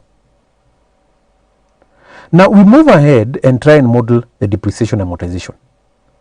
In real life, trying to model depreciation and amortization will prove to be a bit of a challenge. Determining would be a bit of a challenge because we need to know whether it's going to be reducing balance or whether we're going to use straight line method. For simplicity's sake, the way I've gotten, I've seen it right over here, depreciation as a percentage of PPE, it's just based on straight line method like that, for simplicity's sake. So the depreciation and amortization is driven by percentage of opening balance of PPE. So we will initially leave it over here because we do not have the values of PPE given to us directly. And we'll model it a little later on. As well, the interest right here. The interest right over here is based on opening balance. We do not have the opening debt balance given to us here. So what do? We first of all leave those two alone like that, and we will be able to try and model them a little later on. So we put maybe say a faint color there on them, like so, to show that we're going to come back to it a little later on. Because these are totals, the ones in black are always totals, the ones in blue are hard-coded values. We just drag them. That. Remember that this value here is bound to change as well as this value is bound to change because of we've not filled out the depreciation, neither have we filled out the interest. Now the taxes over here, we have been told something about the tax rate right above here. You can see the tax rate is as a percentage of earnings before tax, and you can see it's 28% all through. So what does that mean? That this tax rate will be based on that value times the taxation rate which is given to us right here. So we link it with that one there. And because this is also going to change based on these values given to us there, we just drag it, and because Excel is very wonderful, it's a very wonderful tool, it will just pick everything, or it will pick the formulas based on the values that are inserted right at this point here. This is a formula, so we just drag it like that, moving towards the right. So we have partially filled in the income statement with the exception of depreciation and interest expense. We move over to the balance sheet and try and model it and see if you can be able to model some items. Cash will be the very final part that you're going to fill out, and it will be like what is called the balancing figure as we approach the end of the model itself. How do we model accounts receivable? The accounts receivable, if we can go back to the assumptions section over here, this is the assumption section right above here, you can see we've been given accounts receivable days. We've been given 18. And accounts receivable days is driven by revenue. So it is accounts receivable over revenue times 365. We can get this from these black formulas over here. So if you double click, you can see it is the revenue or it is rather the accounts receivable. Yes, if you said before, accounts receivable. We divide that with the revenue, and then we multiply by 365 to enable us get the days. Now that we've assumed that the days are going to be 18 over here for the forecast period, and you can see this is the forecast period here, 2017, how do we model the accounts receivable here? We are going to move ahead and say that it is accounts receivable, like that, is given as how we're going to model it over here. We'll pick the revenue, because we've said that we already have the accounts receivable days, and then we divide that, or rather, let me just tell you what you're going to do, because the formula is given to us right over here. You can see this is it over here. We are saying we're going to get the revenue, or rather the accounts receivable, over the revenue times 365. So we're just going to do this. We are going to pick the days over here, accounts receivable days. So accounts receivable is going to be given as the days, and then we multiply that with the revenue, and we divide this, all of this, by 365, by 365 over here, 365, that. So days times revenue over 365. We've just adjusted the days. Initially, for us to get the days, we are saying we get the accounts receivable times 365 over revenue, just rearranging this formula. And that's exactly what we're going to do over here. We get the days are here, see where they are, just a second, accounts receivable days, there, and then we multiply that with the revenue, then we divide over 365, and we have that value given to us there. So shift Control R, we model that. Inventory is driven by cost of goods sold. So in a similar fashion over here, the formula here, we'll get inventory is given as, or given by, the inventory days times COGS, not times revenue, and here we're dividing against 365, that. So that's what we expect over 365. So that's what we are going to do. We pick the cost of goods sold there, just to double check, cost of goods sold times the days. Which days? The inventory days right here, 73, divide by 365. Once we divide that by 365, then we should be able to get the 11,715. We drag it. PPE, or property, plant and equipment. Remember, this is the one that is going to drive our depreciation component over here. But since we don't have it yet over here, we leave it out for now. The second time coming down, we will be able to fill it out, because this is a formula. So shift Control R. We can proceed on to the liabilities. Obviously, these values are bound to change because we've not filled out the cash, neither have we filled out the PPE. So the accounts payable is driven by cost of goods sold. The same formula over here, only that we're going to put now accounts payable. Now over here, payable.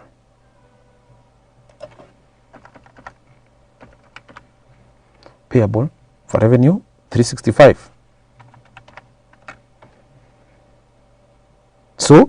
we look for the accounts payable days,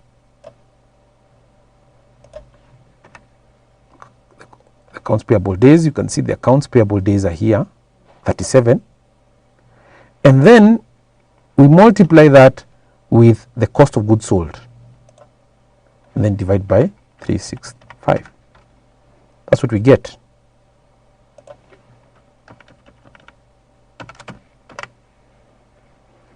The debt, we will be able to fill out the debt and link it with the debt component from the supporting schedules. So here we drag it like that, because this is a formula here, it's just the total. So this one I'll put it in a different color, so that for consistency's sake, to maintain to show that this is the part you're going to come to later on and fill it out. In terms of the equity capital, we are going to link it. So we're going to drive it previous equity capital, then we add any new issuance and repayment of equity. So we come back up over here to the assumption section, this assumption section. Was there any issuance and repayment of equity from 2017? There is what we link it with over here. And we enter. The retained earnings is driven by the previous retained earnings plus the net earnings for the current year, which is this one here. Remember, this value is going to change because of these two, depreciation and interest. Enter. We drag them towards the right, and this one remains like so. So shift Control R, because it picks the formulas as the way they are. Remember, in a balance sheet we always have a check. This check, with your permission, it will obviously not balance, because we are saying that here we have got some missing items. You can see it's not balancing at all. But it's up to our responsibility, based on what the examiners asked us, to fill and ensure that this one balances off, the balance sheet balances off based on the forecast. Now, as far as the cash flow statement is concerned, we will first of all ignore it for now.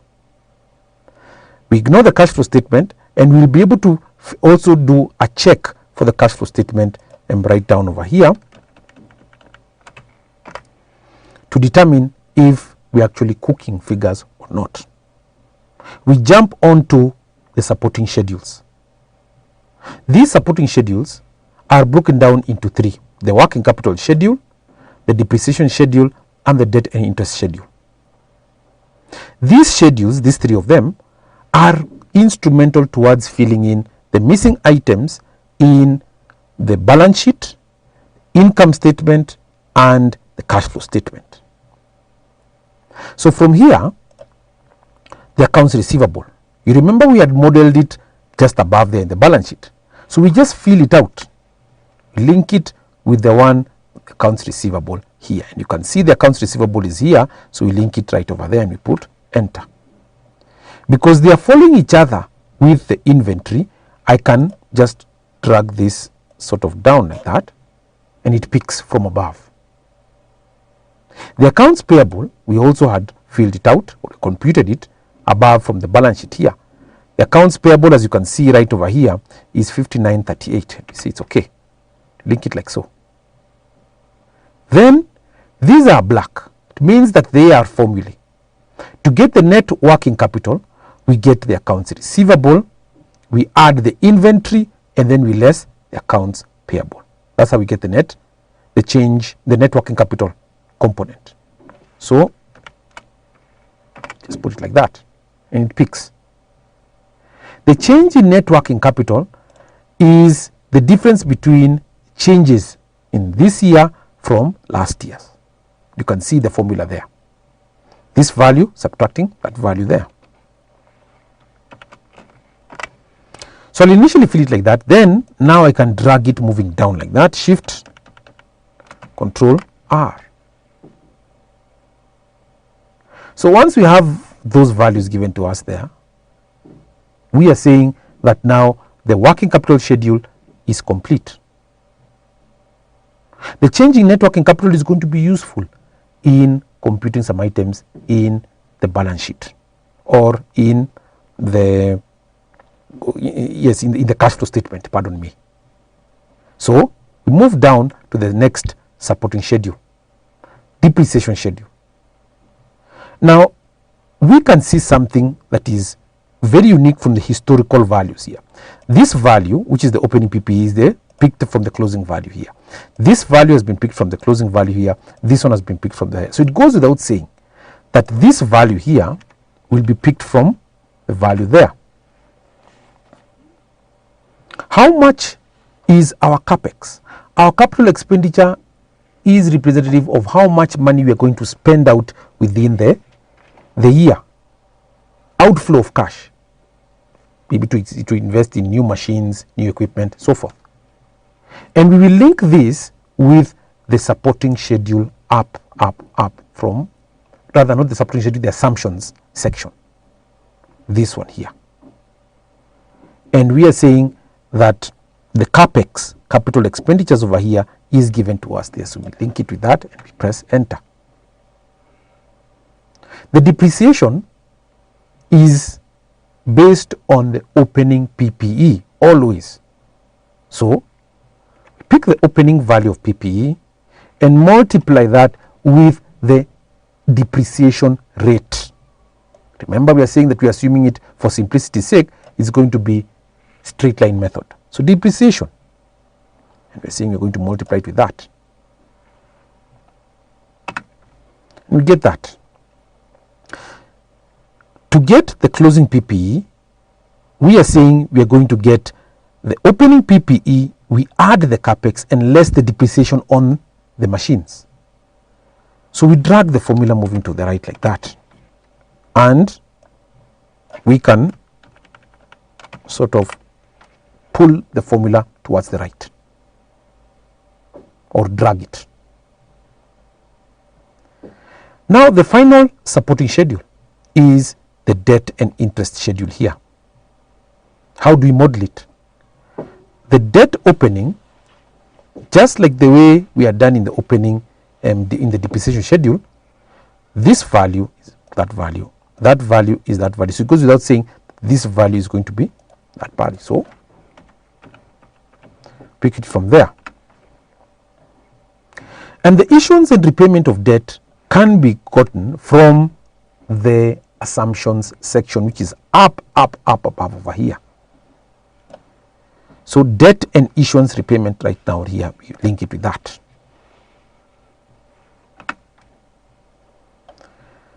So here, because it's a formula, we just drag it. So we drag it over here, it's like that. We wait for the plus sign that looks black like that, which is over here like this,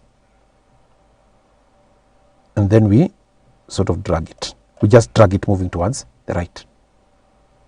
How do we get the interest expense? The interest expense is based on the opening value times interest on the assumptions section. Interest, the percentage of opening balance here is 3%.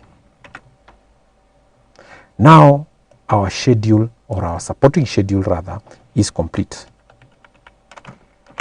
That's what we're saying we're going to do. We drag it. These values over here are going to be instrumental towards filling out the cash flow statement. But first, let's go back up and start all over again from the income statement here and fill out what is missing. We have the depreciation component, so we link it with the ones in the supporting schedule. So we go down on here, and you can see the depreciation is given to us over here. There, enter. The interest expense right here, interest expense is linked to the supporting schedule here, right here, enter. Then we can be able to just drag it towards the right there, to R. And in a good account or analyst format, we just make sure that this part is the same color because we've already filled out the missing items, and our income statement is complete. Now, like I said before, that the cash is going to be filled out at the tail end. It's like the balancing figure. We can fill out the property, plant and equipment. So we're saying it's going to be from the supporting schedules down.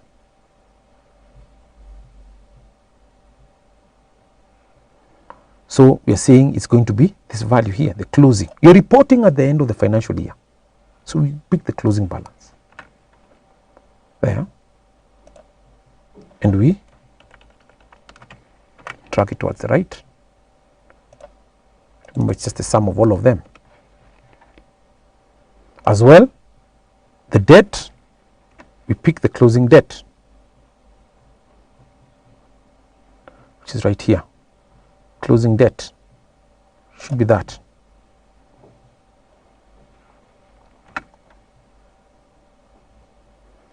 We can just drag it, Control R. So we can then, of course, now remove the theme color, put it here like so, with the exception of the cash. Now let's fill out the cash flow statement. Net earnings is picked up from above here.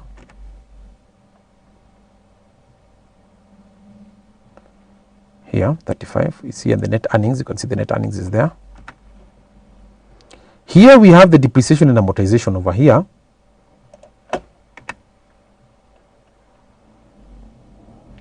Right here, so we pick that. And then we are saying changes in working capital. Where do we pick it from? We pick it from the supporting schedules, right here. Change in net working capital, and we are saying we are going to pick that value.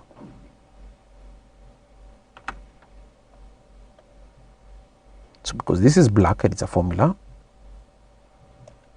I can just drag it like so. Now we're almost there, but we're not there quite there yet. The investments in PPE represent the capital expenditures. So the capital expenditures down here, capex, you can see the capex is here. Link it to that. And this one, sort of pull it towards the right, and it's complete. As far as the financing cash flow is concerned here, issuance and repayment of debt, we link it with the supporting schedules, rather with the assumptions tab, sorry, up, debt, here. And remember, they are following each other with equity. So, like that.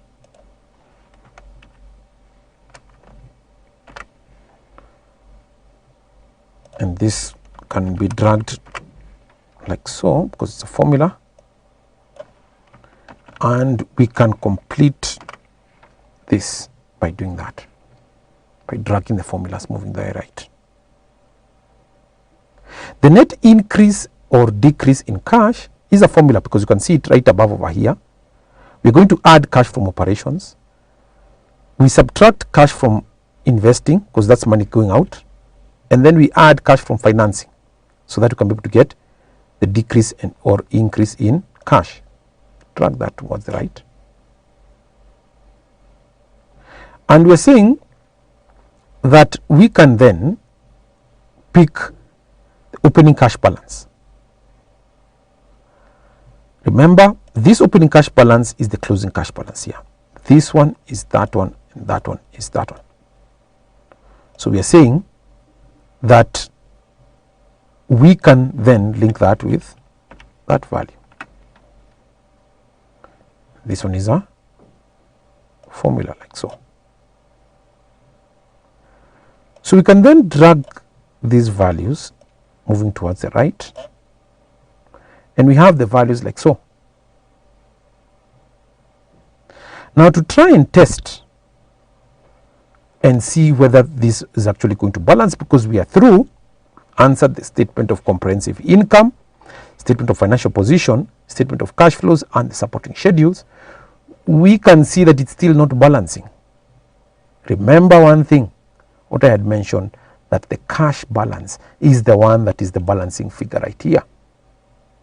So let's try and see if you're going to link it, if it's going to balance. So we link this cash value with the closing cash balance right here, this one here, and you can see it has balanced. But dragging the rest towards the right is the one that's going to tell us whether we are on the right path. And you can see it has balanced very well. The cash flow statement has also balanced as well, meaning that we have successfully answered the question presented to us by Kasneb. We hope that you've enjoyed this session of ours, but before we part, there is one thing that I want to try and see and to ask you, whether even if we change these assumptions here, whether it will still balance. It will still balance. That may be the question. So even if I put this to 25 million like that and leaving the rest the way they are, look at the balance sheet. It still balances. If I put this to maybe 50%, that it still balances. So this issue or this idea of cooking figures cannot arise, because Excel is truthful, and being a true financial analyst means that you need to know how to model all of the three statements: the income statement, the balance sheet, statement of cash flows, very well. Thank you for being with Manifested Publishers, and God bless you.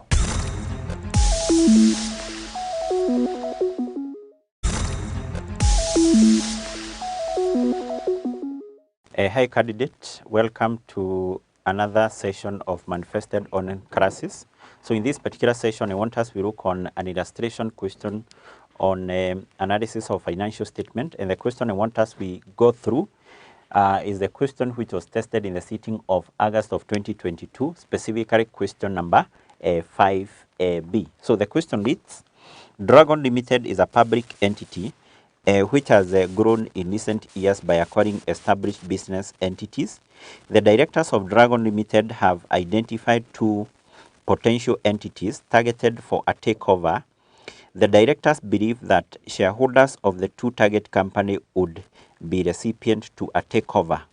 As a prerequisite to the takeover decision, the directors have tasked a firm of consultants to carry out cross-sectional analysis of the financial statement of the potential target companies which operate in the same industry sector.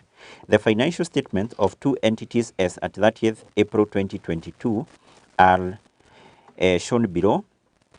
We have the statement of profit or loss for the year which ended 30th of April 2022 for two companies, Able Limited and Cedar Limited. We have revenue, cost of sales, gross profit, distribution cost, admin expenses, operating profit, finance cost, profit before tax, income tax expense, and then we have the profit for the year. We also have the statement of financial position as at 30th of April 2022 for Able and Cedar Limited. We have the non-current asset, which include property, owned plant, right of use asset. At the current asset, we have inventory, trade receivables, bank total assets, and then we have equity, which comprises of ordinary share capital, evaluation reserve, retained earnings, and then we have the total equity. At the non-current liabilities, we have the lease liability, 10% loan notes, and then we have current liabilities, which comprises of trade payables, lease liability, current tax, and then we have the total equity and liabilities. What is required in Roman 1 of that question is common size statement of profit or loss for the two entities for the year which ended 30th April 2022. Roman 2, common size statement of financial position as at 30th April 2022. And finally, we are required to advise the directors of Dragon Limited on the best company for the takeover. So let's start with the Roman 2, sorry, Roman 1 of that particular question, whereby the examiner was requiring we prepare common size statement of profit or loss, statement of profit or loss for the two entities, which is for the year which ended 30th of April 2022. Remember, when talk about the common size, a statement of profit or loss, this is prepared by expressing all items in the income statement or the statement of profit or loss as a percentage of total asset. So not the total asset, but rather the revenue or the total what? Revenue. We are going to express all items as a percentage of the revenue. And take into account we have two companies. We have two companies. We also need to have two columns here. The first column will be for the company which is called Able Limited, and the other one for, will be for the company which is called Cedar. So what we do, we express all those items in the income statement as a percentage of revenue. So revenue as a percentage of itself is always 100%. This one is 100% because what we do, we take the revenue, for example, for Able, 87,500, then the denominator here will be the revenue. So 87,500 times what? Times 100, times 100. So that is always 100%. Then we have the cost of sales. So to express the cost of sales as a percentage of revenue, we take the cost of sales 66,500 divided that with the revenue for that company which is Able, 87,500 times 100. That is for the first company. For the other company which is Cedar, we are going to do the same. Take its cost of sales 114,800, divide that with the revenue for Cedar Limited times what? Times 100, times 100. So let's compute this. We see what we are going to get here. We see what we are going to have. So we have 66,500 divided by 87,500 times 100. That will give us 76%. 76%. What about the other company? Okay, so I think first of all we can deal with the Able, whereby we are going to express all items in the income statement of Able Limited as a percentage of what? Of revenue. So let's go to the gross profit. Gross profit. So the gross profit in this case is 21,000 divided by revenue 87,500 times 100. This will give us 24%. What about the other item, which is the distribution cost? Distribution costs. So the distribution cost is a figure of what? Is a figure of 1495 divided by 87,500 times 100%. That will give us 1.78%. Then we have the administrative expenses. The administrative expenses, which is 2880 divided by revenue 87,500 times 100, which will give us 3.29%. Then we have the operating profit. Operating profit.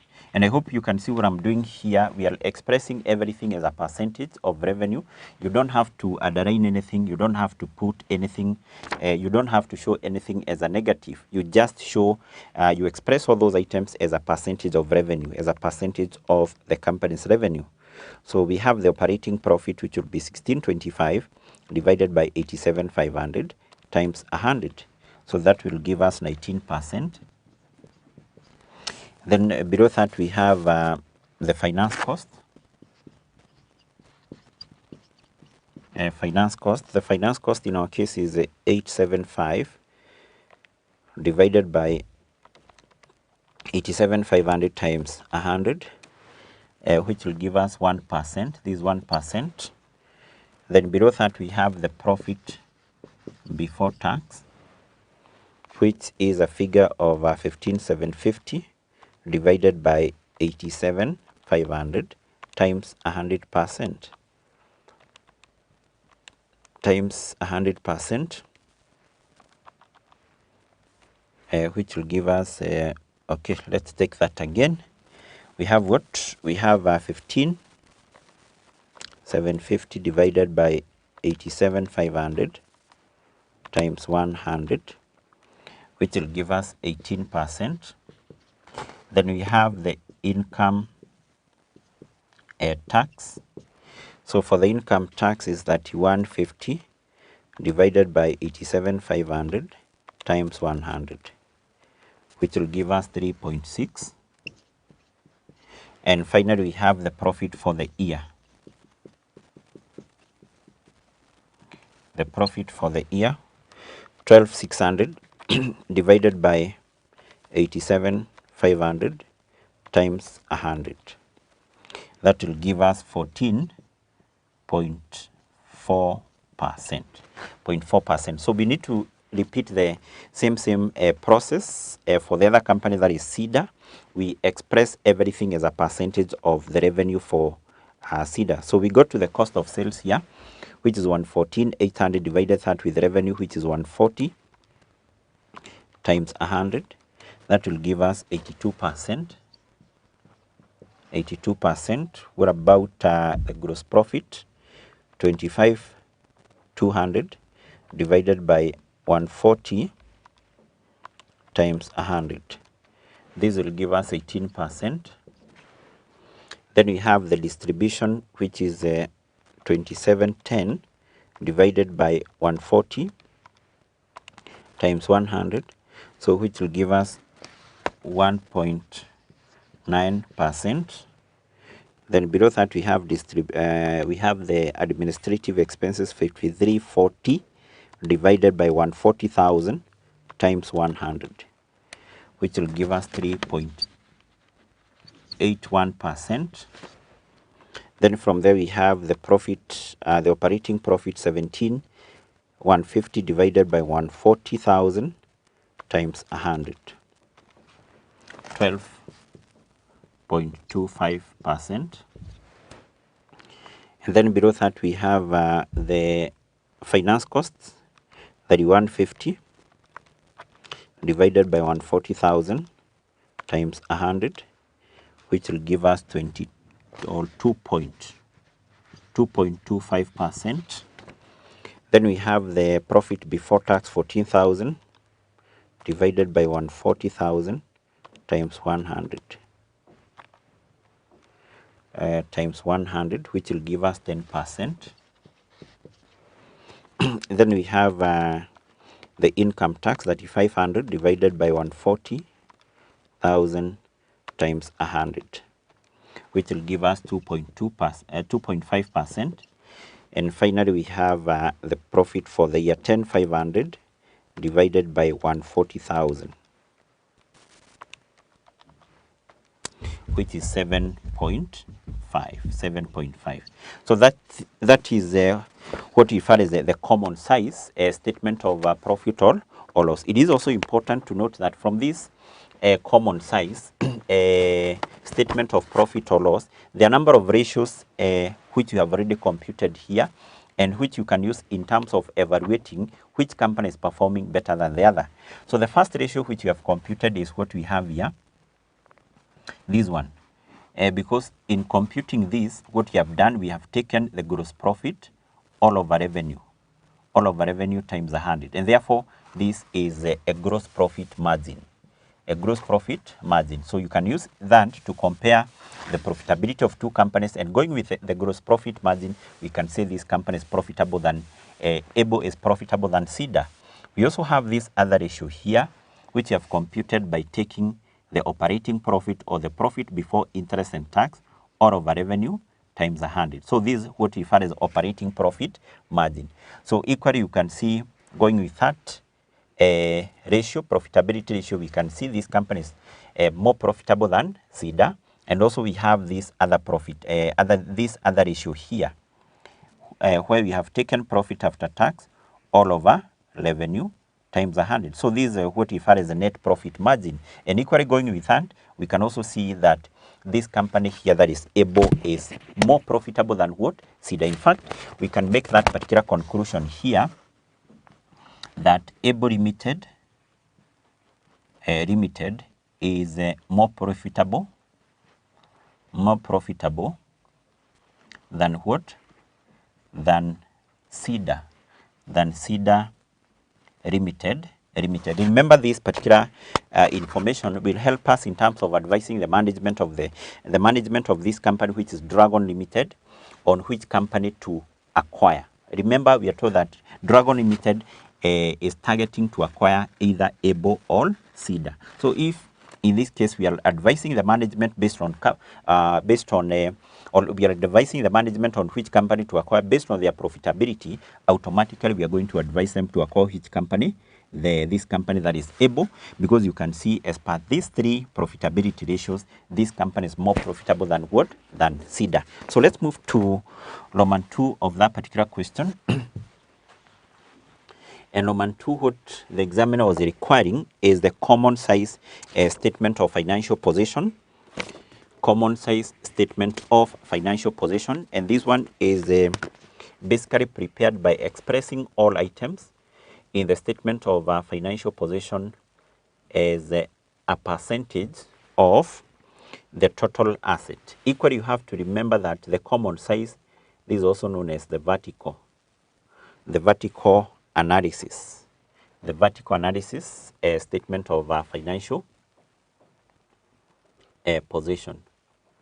Statement of financial position. So here what we need to do is to express all items here as a percentage of total asset. We equally need to have two columns. We have Able Limited, and then we have SIDA Limited. We are going to express all items as a percentage of total asset, as a percentage of total assets. So we start with the non-current assets. We have property. Then we have owned property or owned plant. We have right of use asset. Right of use assets. And then we have the current assets. So for the current asset, we have inventory. We have trade receivables. Then we have bank. And then total assets. Total assets. So basically, total asset, because we have to express everything here as a percentage of total asset. Once we express total asset as a percentage of itself, that automatically give us 100 what? 100%. 100%. 100%.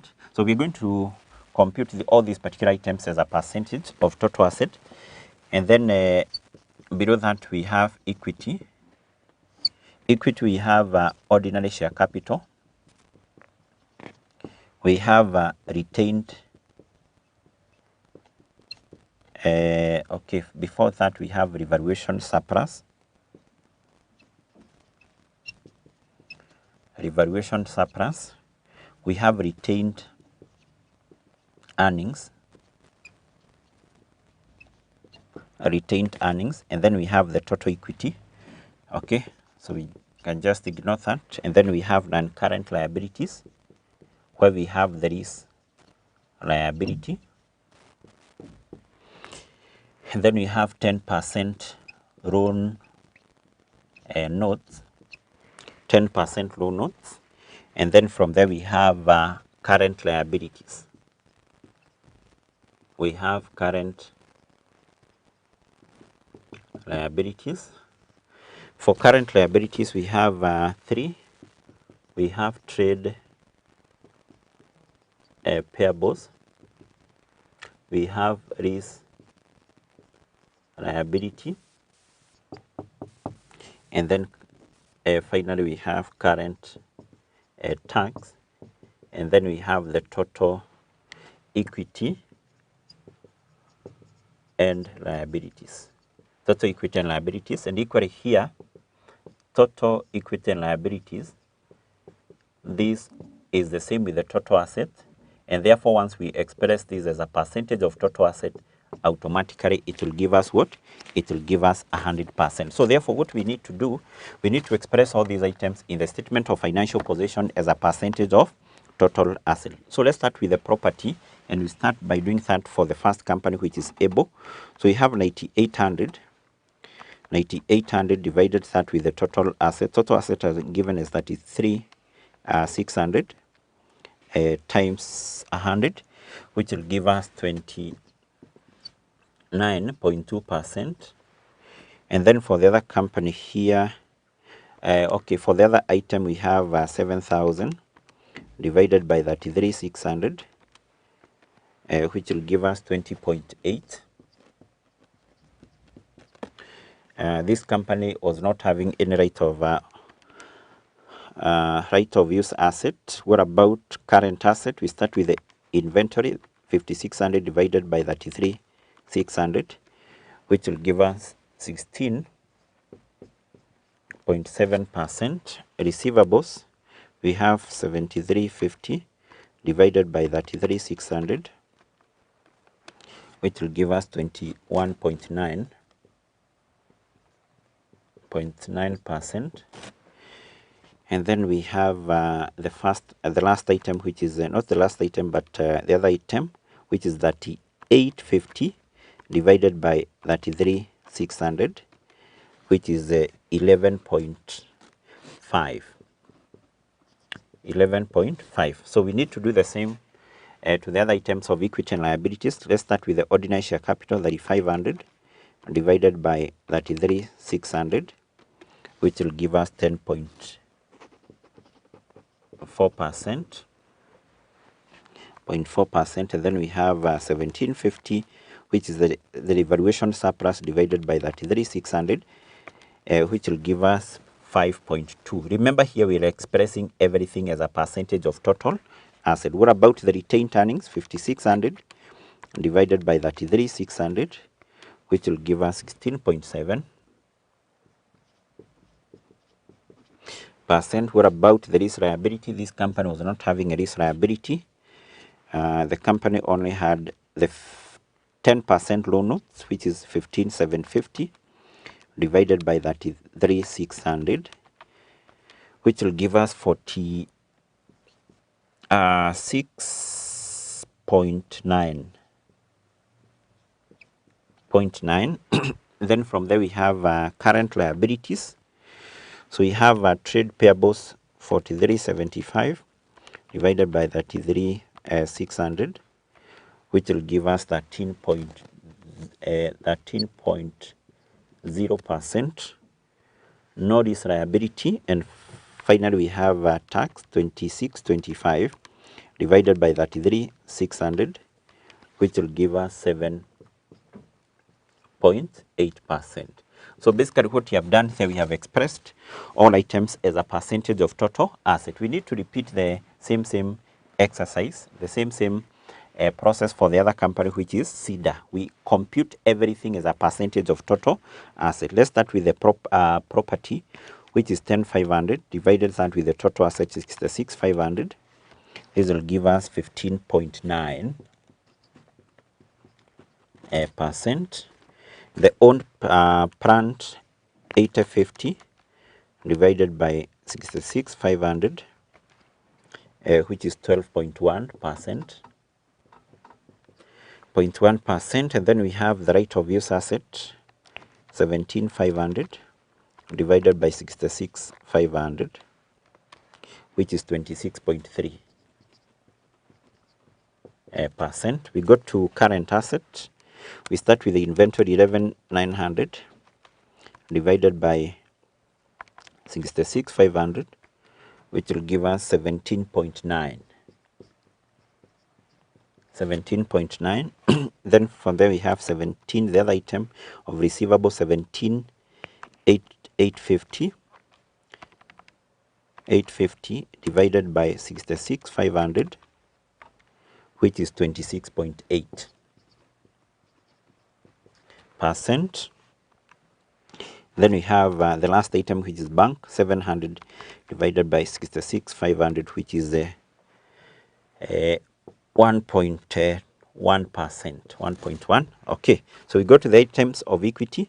We have 7,000 divided by 66,500, which will give us 10.5%.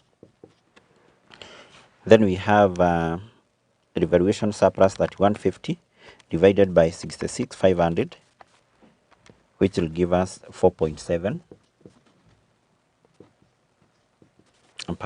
Retained earnings, we have 9450 divided by 66,500, which will give us 14.2%. 0.2%. What about the lease liability? 14,700 divided by 66,500, which is 22.1%. And then the 10% loan notes, 17,500 divided by 66,500, which will give us 26.3%. We go to the current liabilities. We have trade payables, 7,350 divided by 66,500, which will give us 11.1. 11.1.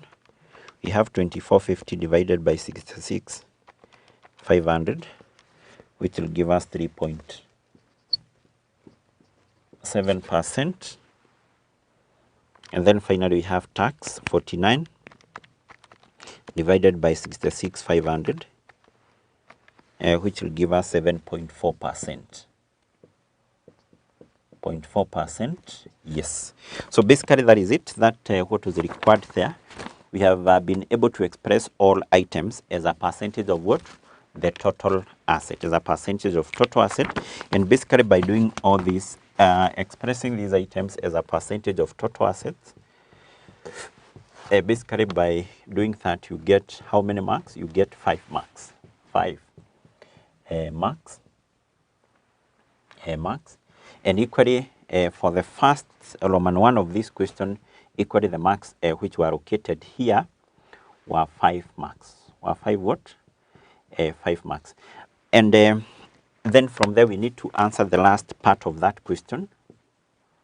The last part of that question. So we are told to advise the directors of Dragon Limited on the best company to acquire.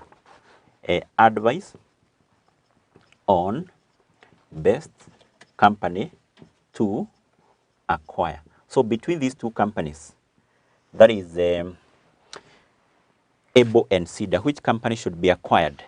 Which company should be acquired? So for you to be able to, or for us to be able to give this particular advice, we base it on 2 aspects. One is the financial performance. And I think from the analysis which we did here, we said that the first company here, that is Able, this company is performing well based on these 3 ratios which we identified there.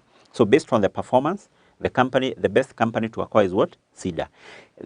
Number 2, you also have now to look on the financial stability of the company. So when checking on the financial stability of the company, you look on the extent to which the company is financed by the debt capital or by the borrowed capital. So therefore what you do, you come here and you check which company is financed by huge amount of debt capital. And basically in this case, when we talk about the debt capital, I think we are talking of, I think just one here. This is the main form of debt capital, the 10% loan notes. Here we can be able to see that this company is 46.9 and this company is 26 point what? 0.3. Point what? 0.3. So therefore, in this case, equally, we can be able to recommend that this company or the directors of Dragon to acquire which company? To acquire Able. So therefore, we can say advice on the best company to acquire, we can say I will advise directors of Dragon Limited to acquire as Able Limited, since it is more profitable, than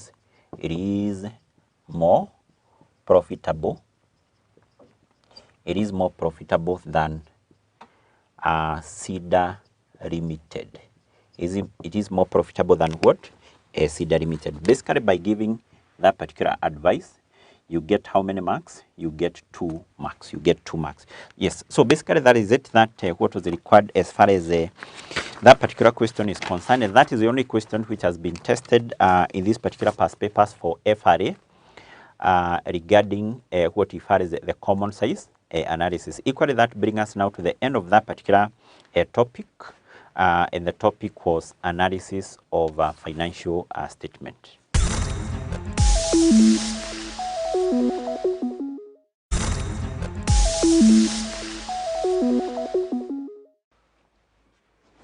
Hello candidates and welcome to the Manifested E-Learning platform. Today we will continue with the subject Advanced Financial Management. The topic is Contemporary Issues and Emerging Trends.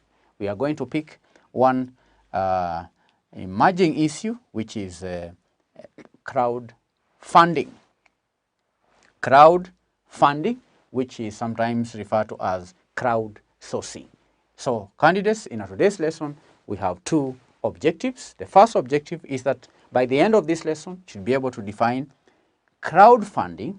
Then objective number 2, you should be in a position to outline the benefits of crowdfunding. So let's begin by defining crowdfunding.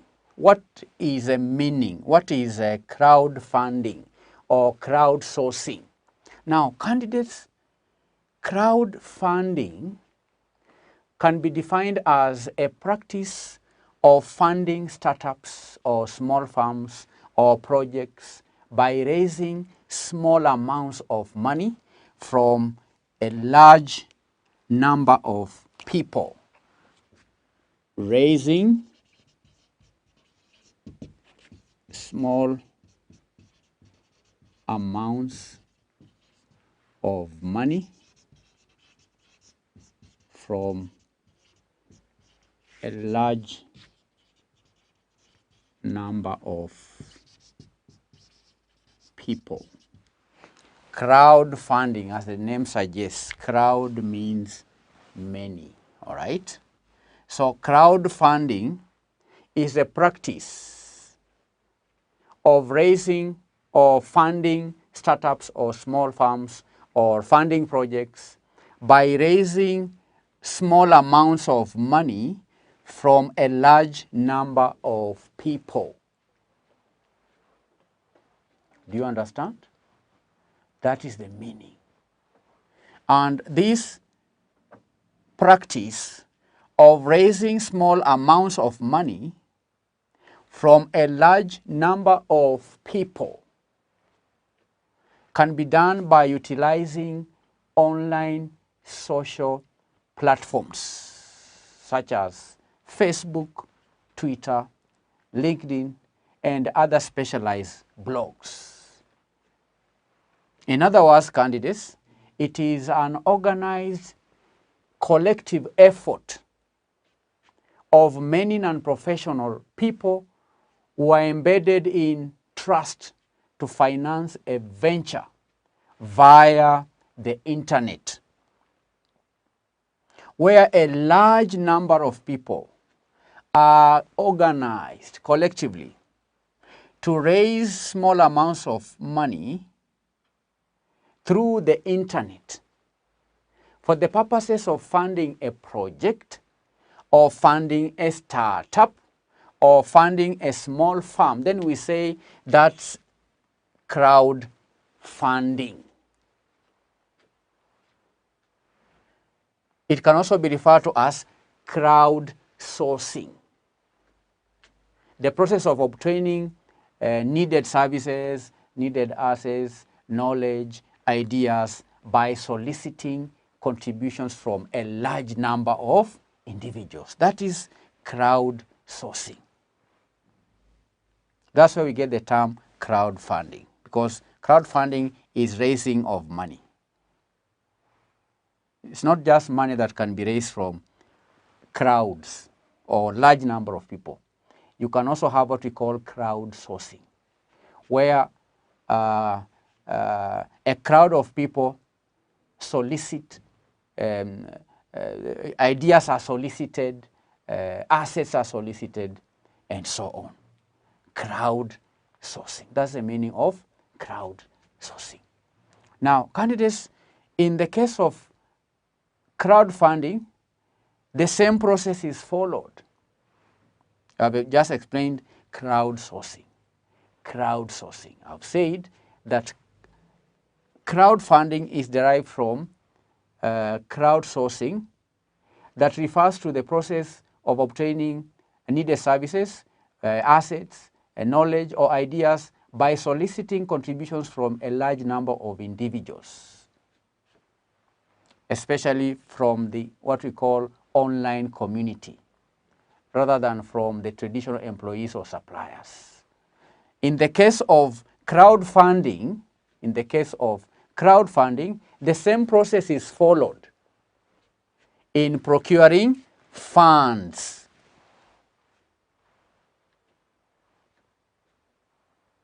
And the objective of crowdfunding is to finance a project or an idea, or to help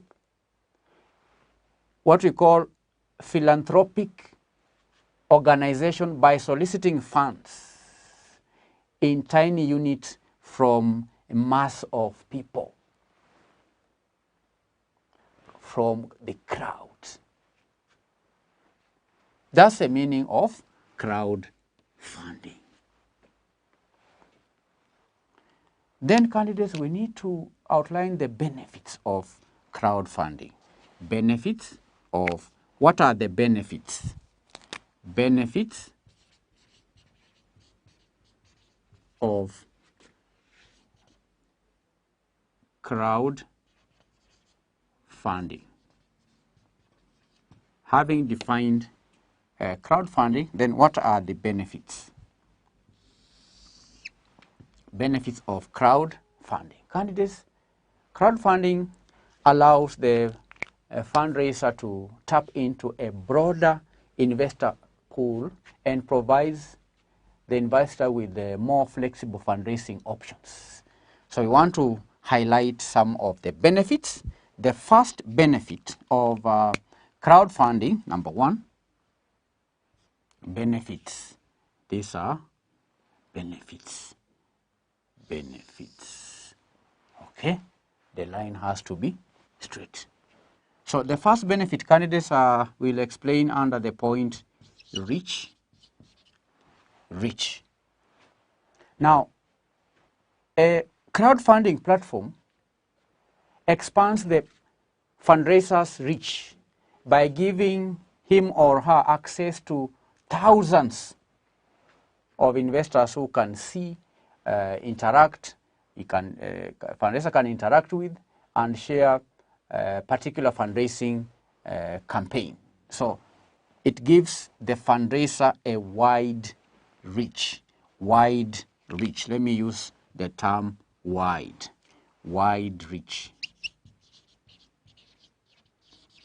Because the fundraiser uses an online platform, it can reach many people across the borders and so on. Wider reach.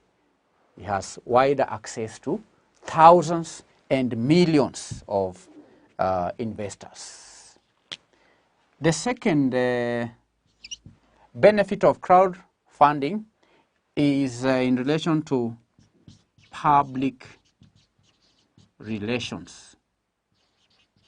Public relations. And related to public relations is marketing and marketing. Public relations and marketing. Now, candidates, from the launch to its closure, the fundraiser can share and promote his campaign through social media, through email newsletters, and other online marketing channels. And as the fundraiser and other media outlets cover the progress of the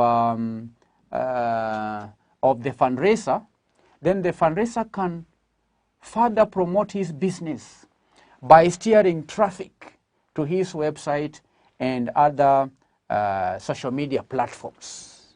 So crowdfunding can help a company improve its image and also its presence in the market. That's the second benefit.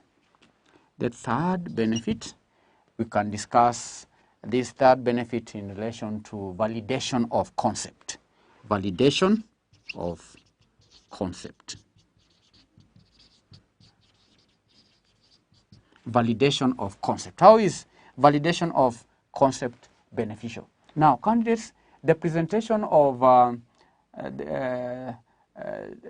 the business, the presentation of the fundraiser's business to the masses, all right, provides an opportunity to the fundraiser to validate and refine his or her business proposition.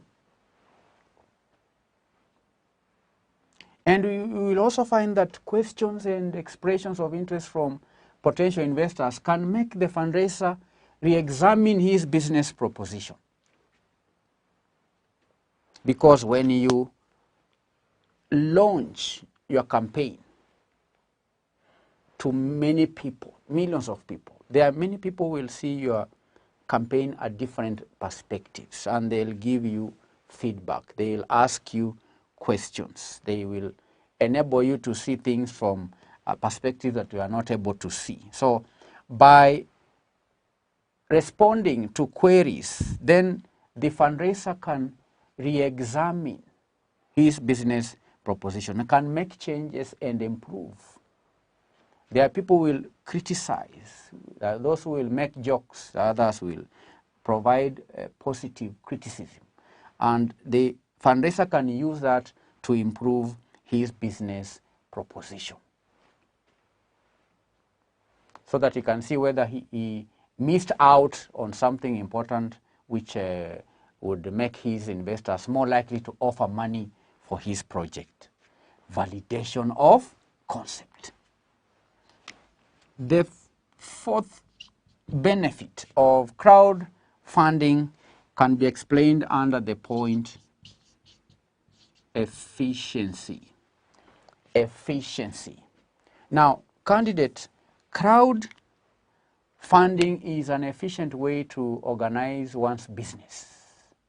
Why? Because in crowdfunding, an entrepreneur can centralize and streamline fundraising efforts by building a single comprehensive project profile to which he can direct all potential investors, and therefore eliminating the need to approach them individually.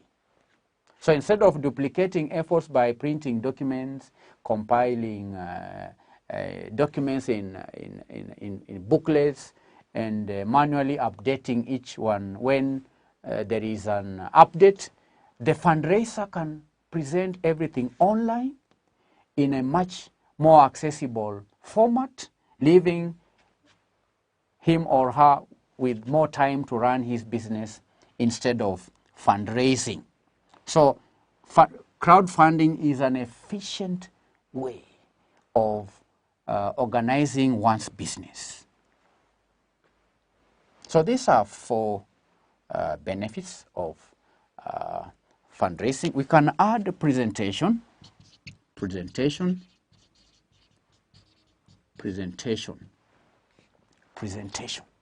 Now, candidates, by creating a crowdfunding platform, a fundraiser goes through the invaluable process of examining his business from every angle.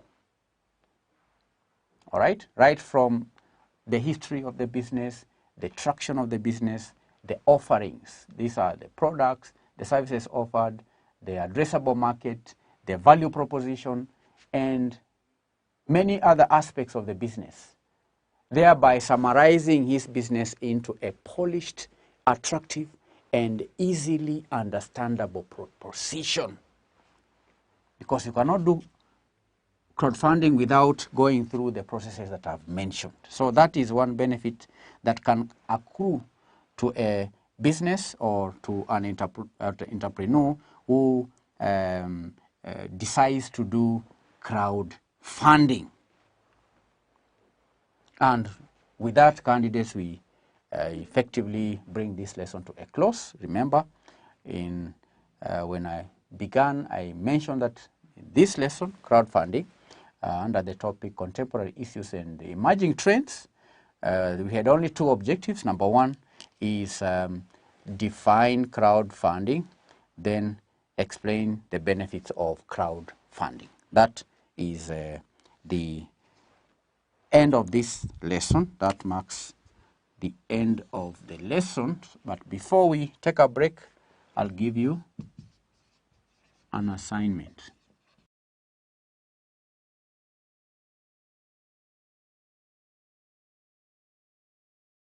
Question number one, explain the meaning of crowdfunding. Number two, outline 7 benefits of crowdfunding. Thank you for attending this lesson and for being attentive. I hope to meet you in our next session where we continue to study more about contemporary issues and emerging trends in financial management. Bye-bye.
Greetings and welcome to the lesson.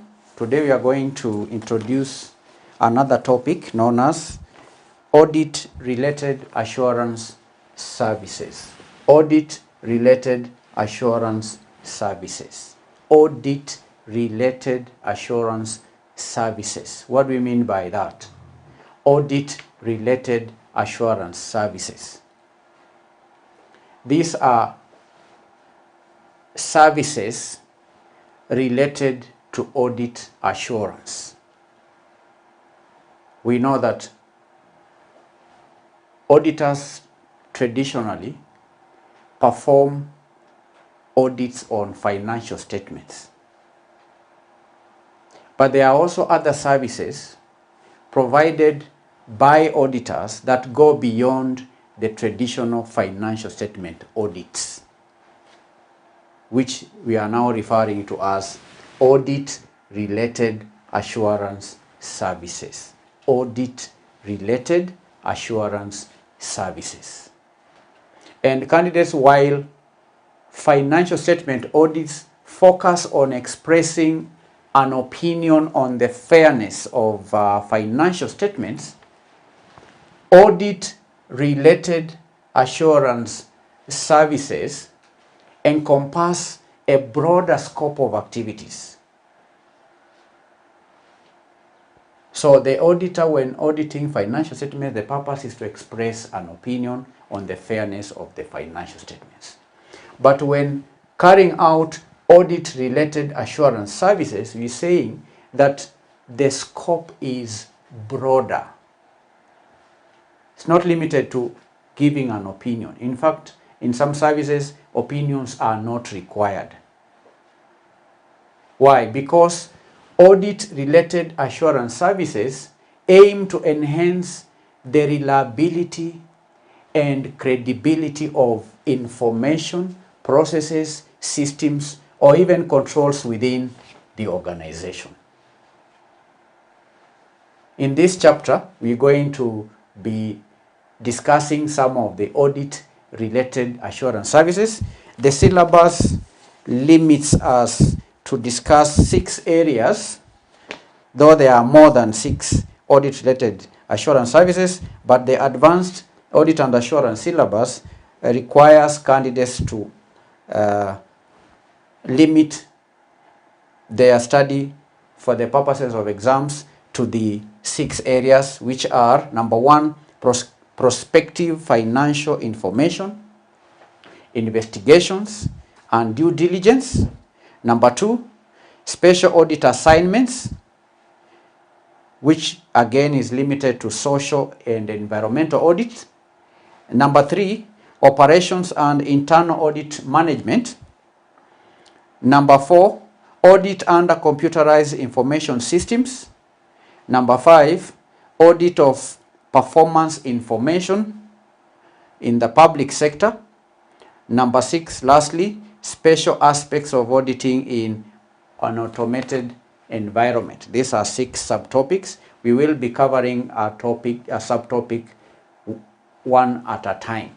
So today we begin with the first subtopic, which is prospective financial information, investigations, and due diligence. These are 3 things we are going to study in our today's lesson. We begin with prospective financial information. Prospective financial information. Then there is investigations and due diligence. Let's first of all tackle prospective financial information. Prospective financial information. Prospective financial information, from the word prospect. It's important for us to define terms so that you can understand what we mean by prospective financial information. Prospective derived from the word prospect. So when I'm talking about prospective financial information, we're referring to financial forecasts.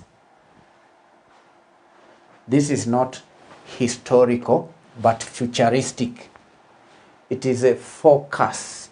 This prospective refers to projections, because traditionally financial statements that are audited are historical records. But here the auditor may be required to carry out audit related assurance service to the prospective financial information, which I'm saying refers to financial forecasts. This information, this prospective information, refers to financial forecasts, financial forecasts, financial projections,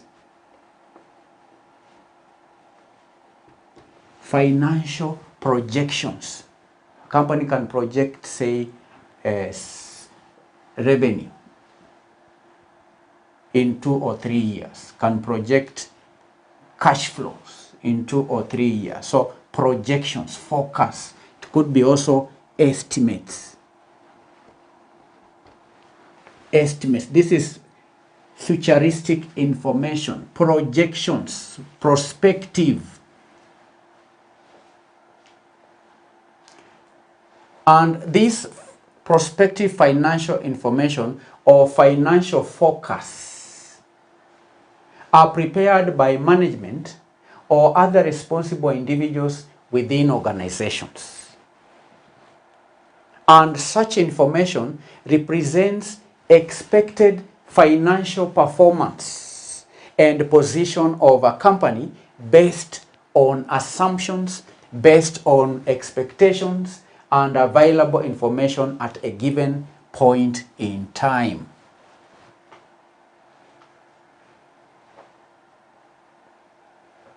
And candidates, the purpose of preparing prospective financial information is to provide stakeholders such as investors, such as lenders, and even shareholders with insights into the future financial prospects of the organization. And such information can be used for various purposes, including financial planning, investment decisions, evaluation of business opportunities, and so on. So that's the meaning of prospective financial information. So the auditor may be required to provide assurance, credibility, or reliability on some of these projections. And at the beginning I said an opinion is not necessarily required. Do you understand? So let us now study some of the key aspects. Some of the key aspects of prospective financial information as far as auditing is concerned. Okay? We want to look at some of the key aspects of financial information as an audit-related assurance service. Prospective financial information as an audit-related assurance service. What are some of the key aspects of prospective financial information as an audit-related assurance service? That's what we want to discuss. One is nature of information. Number one, nature of information. Very important. What's the nature of this information? Now, candidates, we've said that prospective financial information includes forecasts, includes budgets, includes other estimates of future financial performance and position. And it is typically prepared by management to assist users in making informed decisions or evaluating the potential outcome of business strategies. Number two, independence and objectivity. Independence and objectivity. The audit-related service for prospective financial information is required to be performed by auditors who are independent, auditors who are objective, and such independence is crucial to ensure the credibility and the reliability of the assessment. The auditor is required to assess all this information, financial forecast, projection, estimates. This could also include budgets. A budget is a projection. The third key aspect, examination procedures. Examination procedures. Now, the auditors conduct examination procedures to assess the reasonableness and the reliability of prospective financial information. And these procedures may include evaluating the underlying assumptions, the methodologies that are used to prepare this information, and also data used in preparing the information. And the auditors may also consider the consistency, the comparability, and even the compatibility of the information with other relevant factors. So the auditors are required to carry out certain examination procedures. The purpose of having these procedures is so as to examine the reasonableness and the reliability of the prospective financial information. And in carrying out the audit procedures, the auditor may evaluate the underlying assumptions, because when you're preparing the budget, there are certain assumptions. When you're having financial forecasts or projections, the projections are based on certain assumptions.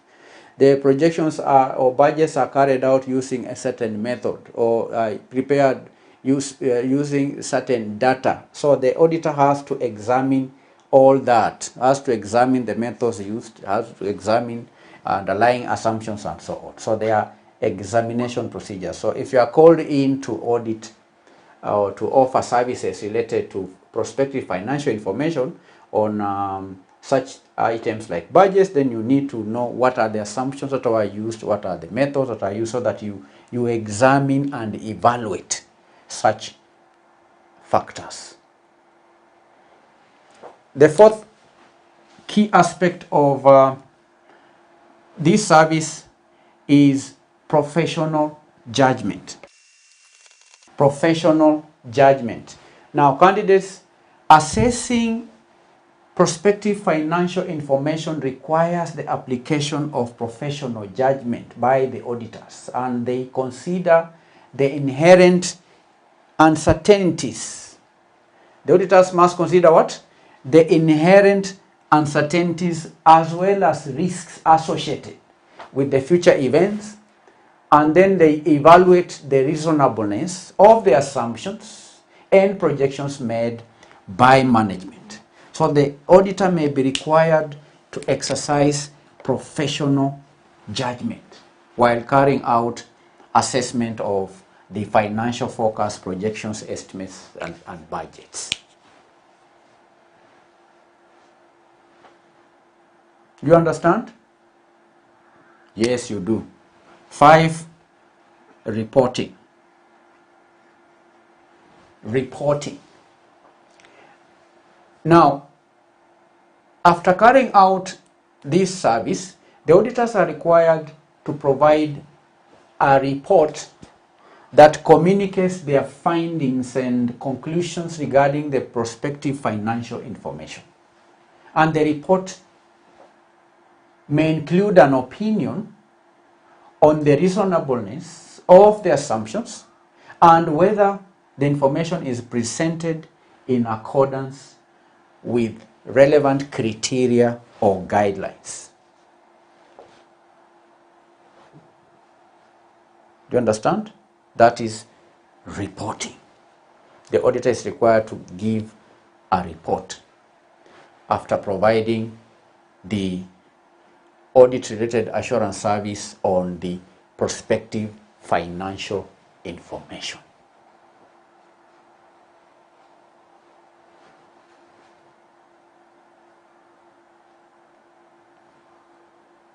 Do you understand? Financial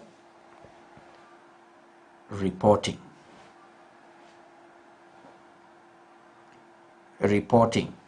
So candidates, these are key aspects of prospective financial information. And in summary, before we move on to investigations, prospective financial information as an audit-related assurance service plays a vital role in providing stakeholders with independent assessment of the reasonableness and reliability of future-oriented financial information. This service enhances transparency, and also the service helps users make informed decisions and then contribute to the overall credibility. Such kind of service also contributes to the overall credibility and the entity's financial reporting process. So that's the importance of having such a service being conducted by independent experts. Do you understand? So when you've done budgets, you've done projections, you've done forecasts, it may be helpful as a company to have an auditor carrying out an independent assessment so that the reasonableness and the reliability of the financial information can be ascertained or can be enhanced. And that will show that the company is transparent, the company is open, and the credibility of the financial statement process is also enhanced. So these are the key aspects. That's what we can say as far as the prospective financial information is concerned. Let's now look at the investigations. This is the second aspect, investigations. Investigations.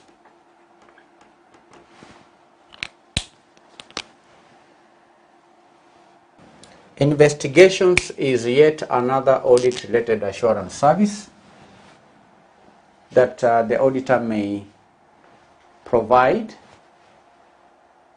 And we earlier said that audit-related assurance services encompass a wide range of activities conducted by auditors to provide assurance, and investigation is one of them. Investigation is one of the specific areas within audit-related assurance services. And candidates' investigations involve the examination and analysis of specific issues.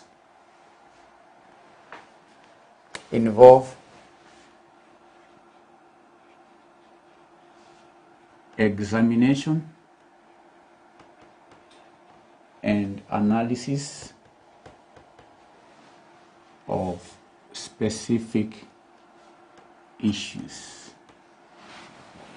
Investigations involve the examination and analysis of specific issues. These issues could be allegations, specific issues, allegations, or concerns within the organization, or concerns within the organization, or concerns within the organization. I repeat, investigations involve examination end analysis of specific issues and allegations or concerns within the organization or within an organization. And these investigations are typically conducted in response to suspected fraud, suspected misconduct, or other irregularities. Do you understand? Investigations are conducted in response. Let me write down. Are conducted in response to suspected fraud, misconduct, suspected fraud, misconduct, or irregularities.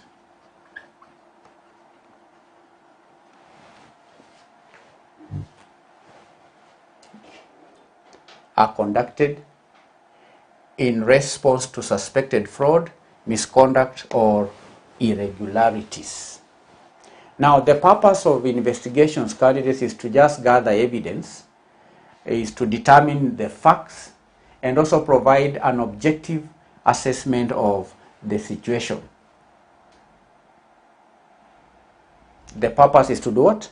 Is to gather evidence, is to determine the facts surrounding suspected fraud, surrounding misconduct, or any irregularities. That's the purpose. So here we are going to discuss the key aspects of investigations as an audit-related assurance service. Key aspects. Key aspects. Key aspects of investigations as an audit-related assurance service. The first aspect is objective. Objective. The objective of an investigation is to uncover the truth and establish the facts surrounding a specific issue or allegation, and this issue could be suspected fraud, suspected misconduct, or suspected irregularity. And the auditor conducting the investigation should maintain an independent mind. An auditor should maintain independence and impartiality throughout the process. Objective. Objectivity. The objective is important to understand, that the objective of carrying out investigations.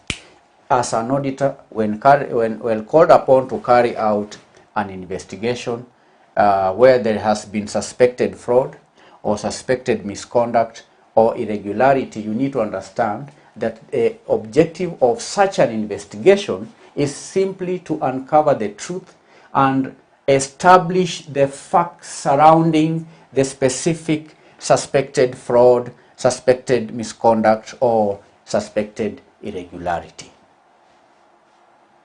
Very important. The second point is scope. Scope. Now, the scope of an investigation is defined based on the specific issue. All right? Because before embarking on an investigation as an auditor or as an accountant, you need to define the scope. And here I'm saying the scope of such an investigation is defined based on the specific issue or allegation under scrutiny. And it may involve reviewing relevant documents. It may involve, the scope may involve interviewing relevant individuals. The scope may involve conducting other investigative procedures that are deemed necessary to the investigation. So that's the scope. There is no law that defines the scope. There is no standard that defines the scope of investigations as an audit-related assurance service. The scope is determined or defined based on the specific issue or allegation. The third important key aspect is evidence. Evidence or evidence gathering. Now, during an investigation, the auditor gathers evidence to support or refute the allegations or concerns. Evidence gathering. I repeat, during an investigation, what does the auditor do? The auditor gathers evidence. What is the purpose of the evidence? The evidence gathered is to support or refute the allegations or concerns. To refute or support the allegations. If there is an allegation of fraud, then the auditor will seek for evidence to support such allegation or refute such allegation. The evidence that the auditor comes up with will either refute the allegation or support the allegation of the suspected fraud. And this may involve examining financial records, may involve electronic data, may involve examining emails, examining correspondences, and other relevant sources of information, so as to gather evidence to either refute or support suspected allegations. Evidence gathering. The next key aspect is analysis and evaluation of evidence. After gathering evidence in step number 3, then the auditor analyzes and evaluates the evidence. All right? The auditor analyzes and carries out an evaluation of the evidence that he or she collected during the investigations to determine the validity of the allegations and then establish the underlying facts. And this analysis may involve assessing the ability and the credibility of evidence and also identifying any patterns or trends. Analysis and evaluation of evidence gathered during the investigation. The purpose is to evaluate or assess the reliability and the credibility of the evidence. The purpose is also to identify any patterns or any trends. That is step number 4. Then another key aspect is reporting. Reporting.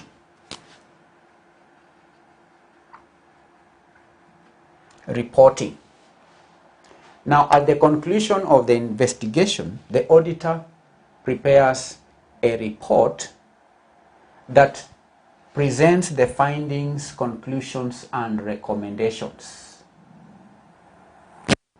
And this report may outline the evidence gathered, and it may also describe the investigative procedures performed and provide insights into the identified issues or concerns.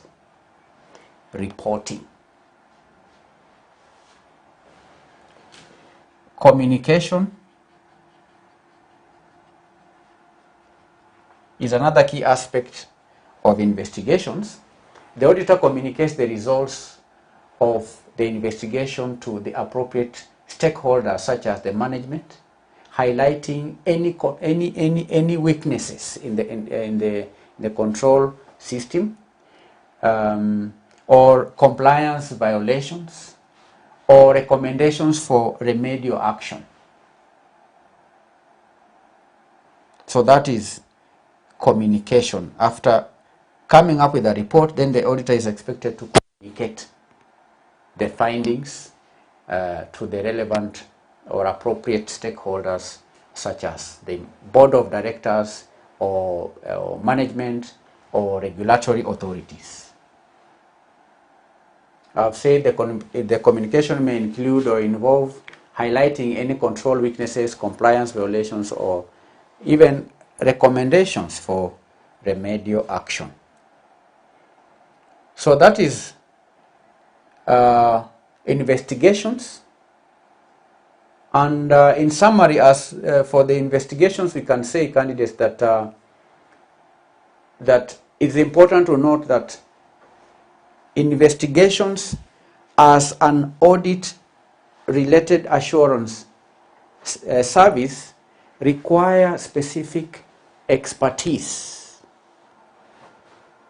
require specific skills in conducting thorough and objective examinations. And auditors performing investigations should adhere to relevant professional standards, should adhere to relevant ethical guidelines, and also legal requirements to ensure the integrity and the effectiveness of the investigation process. So that is investigations. Let's now study due diligence. Due diligence as an audit-related assurance service. Due diligence.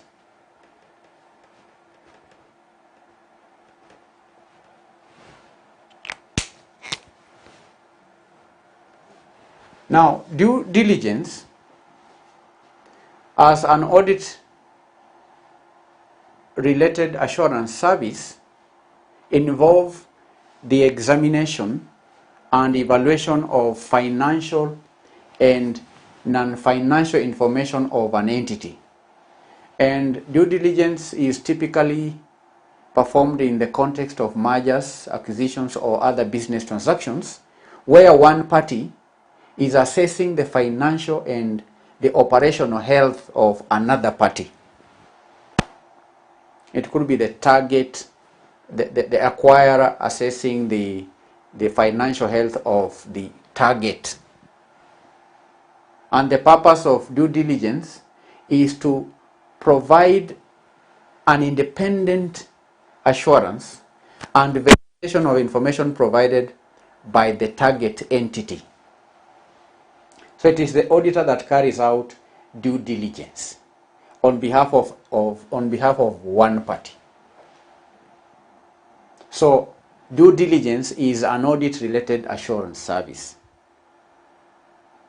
And I've said that the purpose of due diligence is to do what? Is to provide independent assurance. Is to provide independent assurance. And also verification of information provided by a party. Due diligence. In most cases, it's performed in the context of mergers, in the context of acquisitions, or any other business transactions where one party is assessing the operational health or the financial health of another party. What are the key aspects? Key aspects of due diligence. One is financial analysis. One, financial analysis. The auditor performs a detailed analysis of the target's entities' financial statements, including the balance sheet, the income statements, the cash flow statements, and so on. And the auditor assesses the accuracy and the completeness of the financial information and identifies any potential risks or concerns. Number 2, verification of assets and liabilities. If a company is to acquire another company, then it's important that due diligence is carried out in order to verify the assets and liabilities of the target. And the auditors conduct procedures to verify the existence and the evaluation of the target's assets and liabilities. And that may involve physical inspection, it may involve examination of documentation, and also confirmation with third parties, such as banks, such as suppliers, and so on. Verification. The auditor may be required to circularize the data or circularize the creditors in order to verify the existence and the evaluation of assets and liabilities. 3, evaluation of contracts. Evaluation of contracts, evaluation of agreements. When carrying out due diligence, the auditor may evaluate contracts as well as agreements. And here the auditor reviews the contracts and agreements entered into by the target entity, such as customer contracts, such as supplier agreements, such as lease agreements, and so on. And the auditors here assess the terms and conditions. The auditors identify any potential risks or obligations and evaluates the financial impact of such contracts and agreements on the entity's operations. Evaluation of contracts and agreements. Number 4, assessment of internal controls. Assessment of internal controls. Assessment of internal controls. The auditor evaluates the target entity's internal control environment, including the design and effectiveness of its control systems. And the auditors also identify any weaknesses or deficiencies in the internal controls that may impact the reliability of financial information or increase operational risks. So the auditors, in carrying out due diligence, may assess internal controls of the target.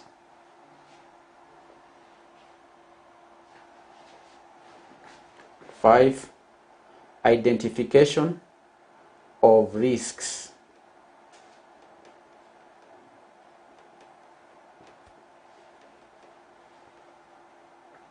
And contingencies.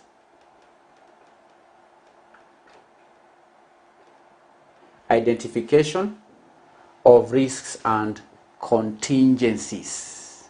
The auditors assess the target entity's potential risks and contingencies, such as legal disputes, such as pending litigation, such as environmental liabilities, and so on.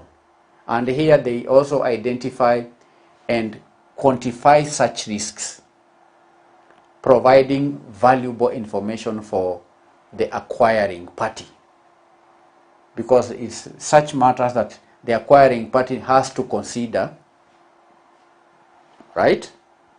The acquiring party has to consider such matters in deciding whether to acquire the target or not. Identification of risks and contingencies. In carrying out due diligence as an audit-related assurance service, the auditor identifies risks and contingencies. And I've given an example of such contingencies: pending litigation, environmental liabilities, legal disputes, and so on. Reporting.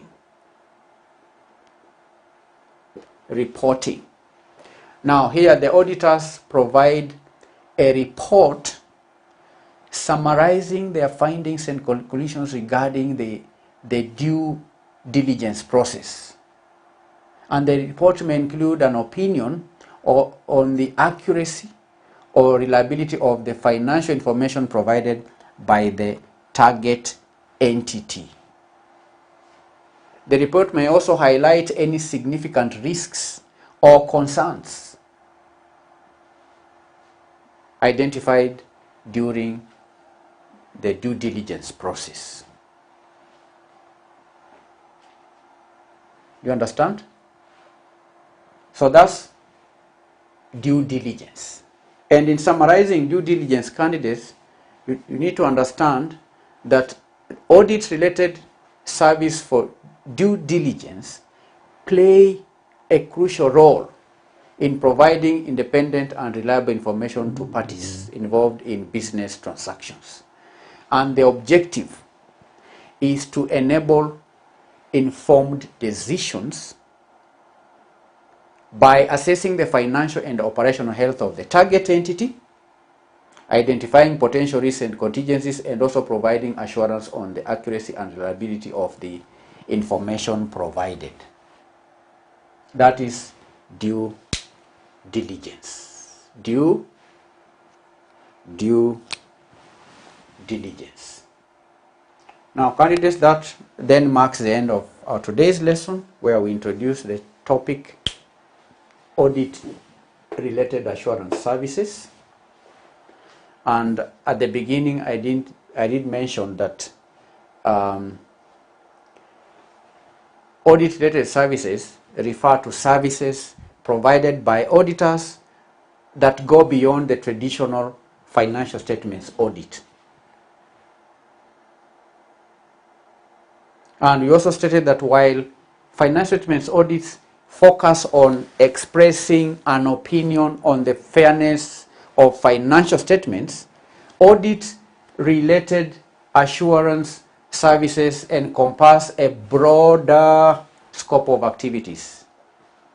And in this lesson, we have described 3 of the activities. We've said that the services, the audit-related services, aim to enhance the credibility and the reliability of information, the reliability of processes, systems, or controls within an organization. Today we have studied 3 audit-related services, beginning with the prospective financial information.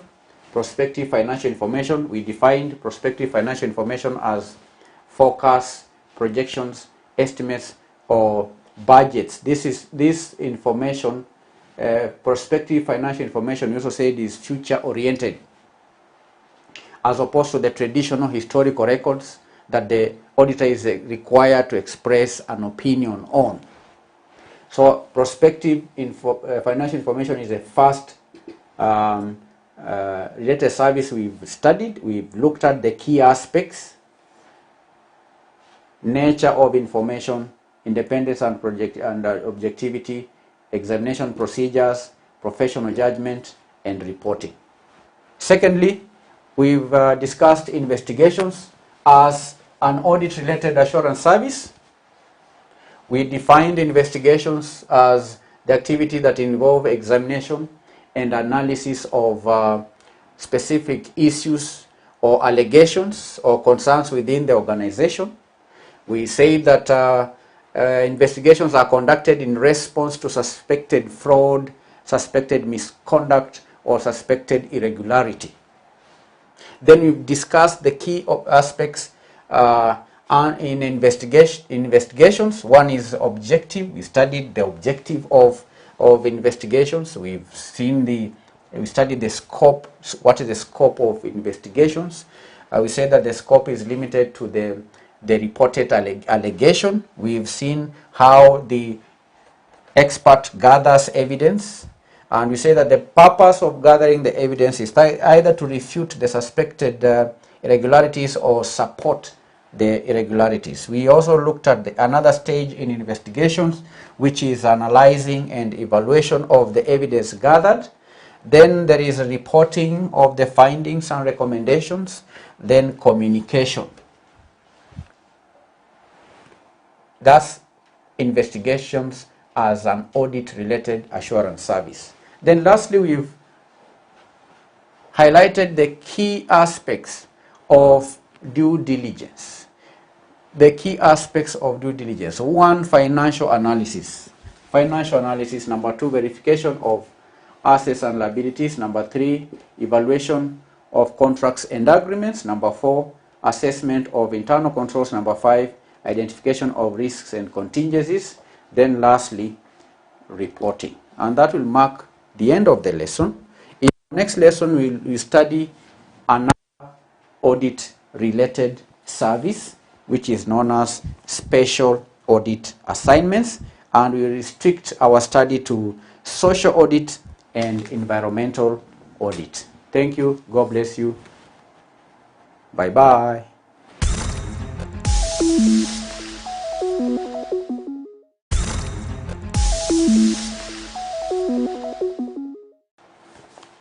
Hello everyone, I'm glad to have you once again at the Manifested E-Learning platform. The subject is Advanced Auditing and Assurance. We, in our last session, completed topic number 2. Today we are moving on to chapter number 3, Professional and Ethical Considerations. This chapter is organized into 4 sections. Number 1, Code of Ethics for Professional Accountants, in line with International Ethics Standards Board for Accountants Code of Ethics for Professional Accountants. That is the IESBA code, IESBA.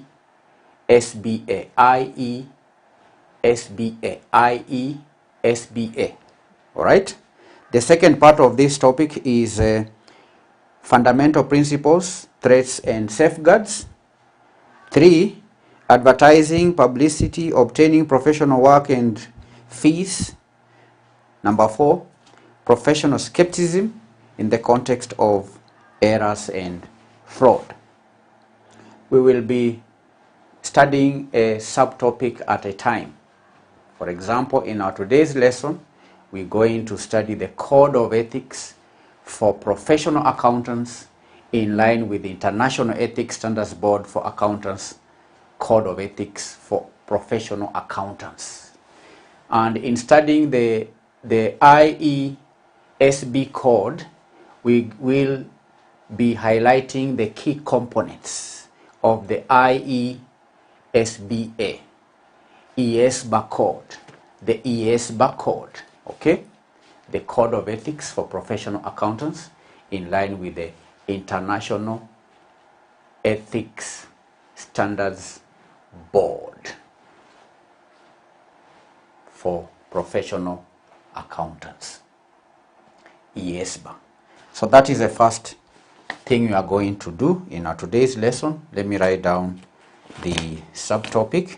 The subtopic is Code of Ethics for Professional Accountants. Code of Ethics for Professional Accountants. I am repeating, we will be focusing on the International Ethics, ESBA, Standards Board for Professional Accountants, ESBA. Do you understand? International Ethics Standards Board for Professional Accountants. A stands for Professional Accountants. I repeat, International Ethics Standards Board for Professional Accountants. In our today's lesson, we're going to cover the basic components, the key components. Key components of the ESBA code. You are going to study the key components of the ESBA code. ESBA code. International Ethics Standards Board for Professional Accountants. ESBA. So in this lesson, I'll be mentioning ESBA. So when I say ESBA, please understand I'm referring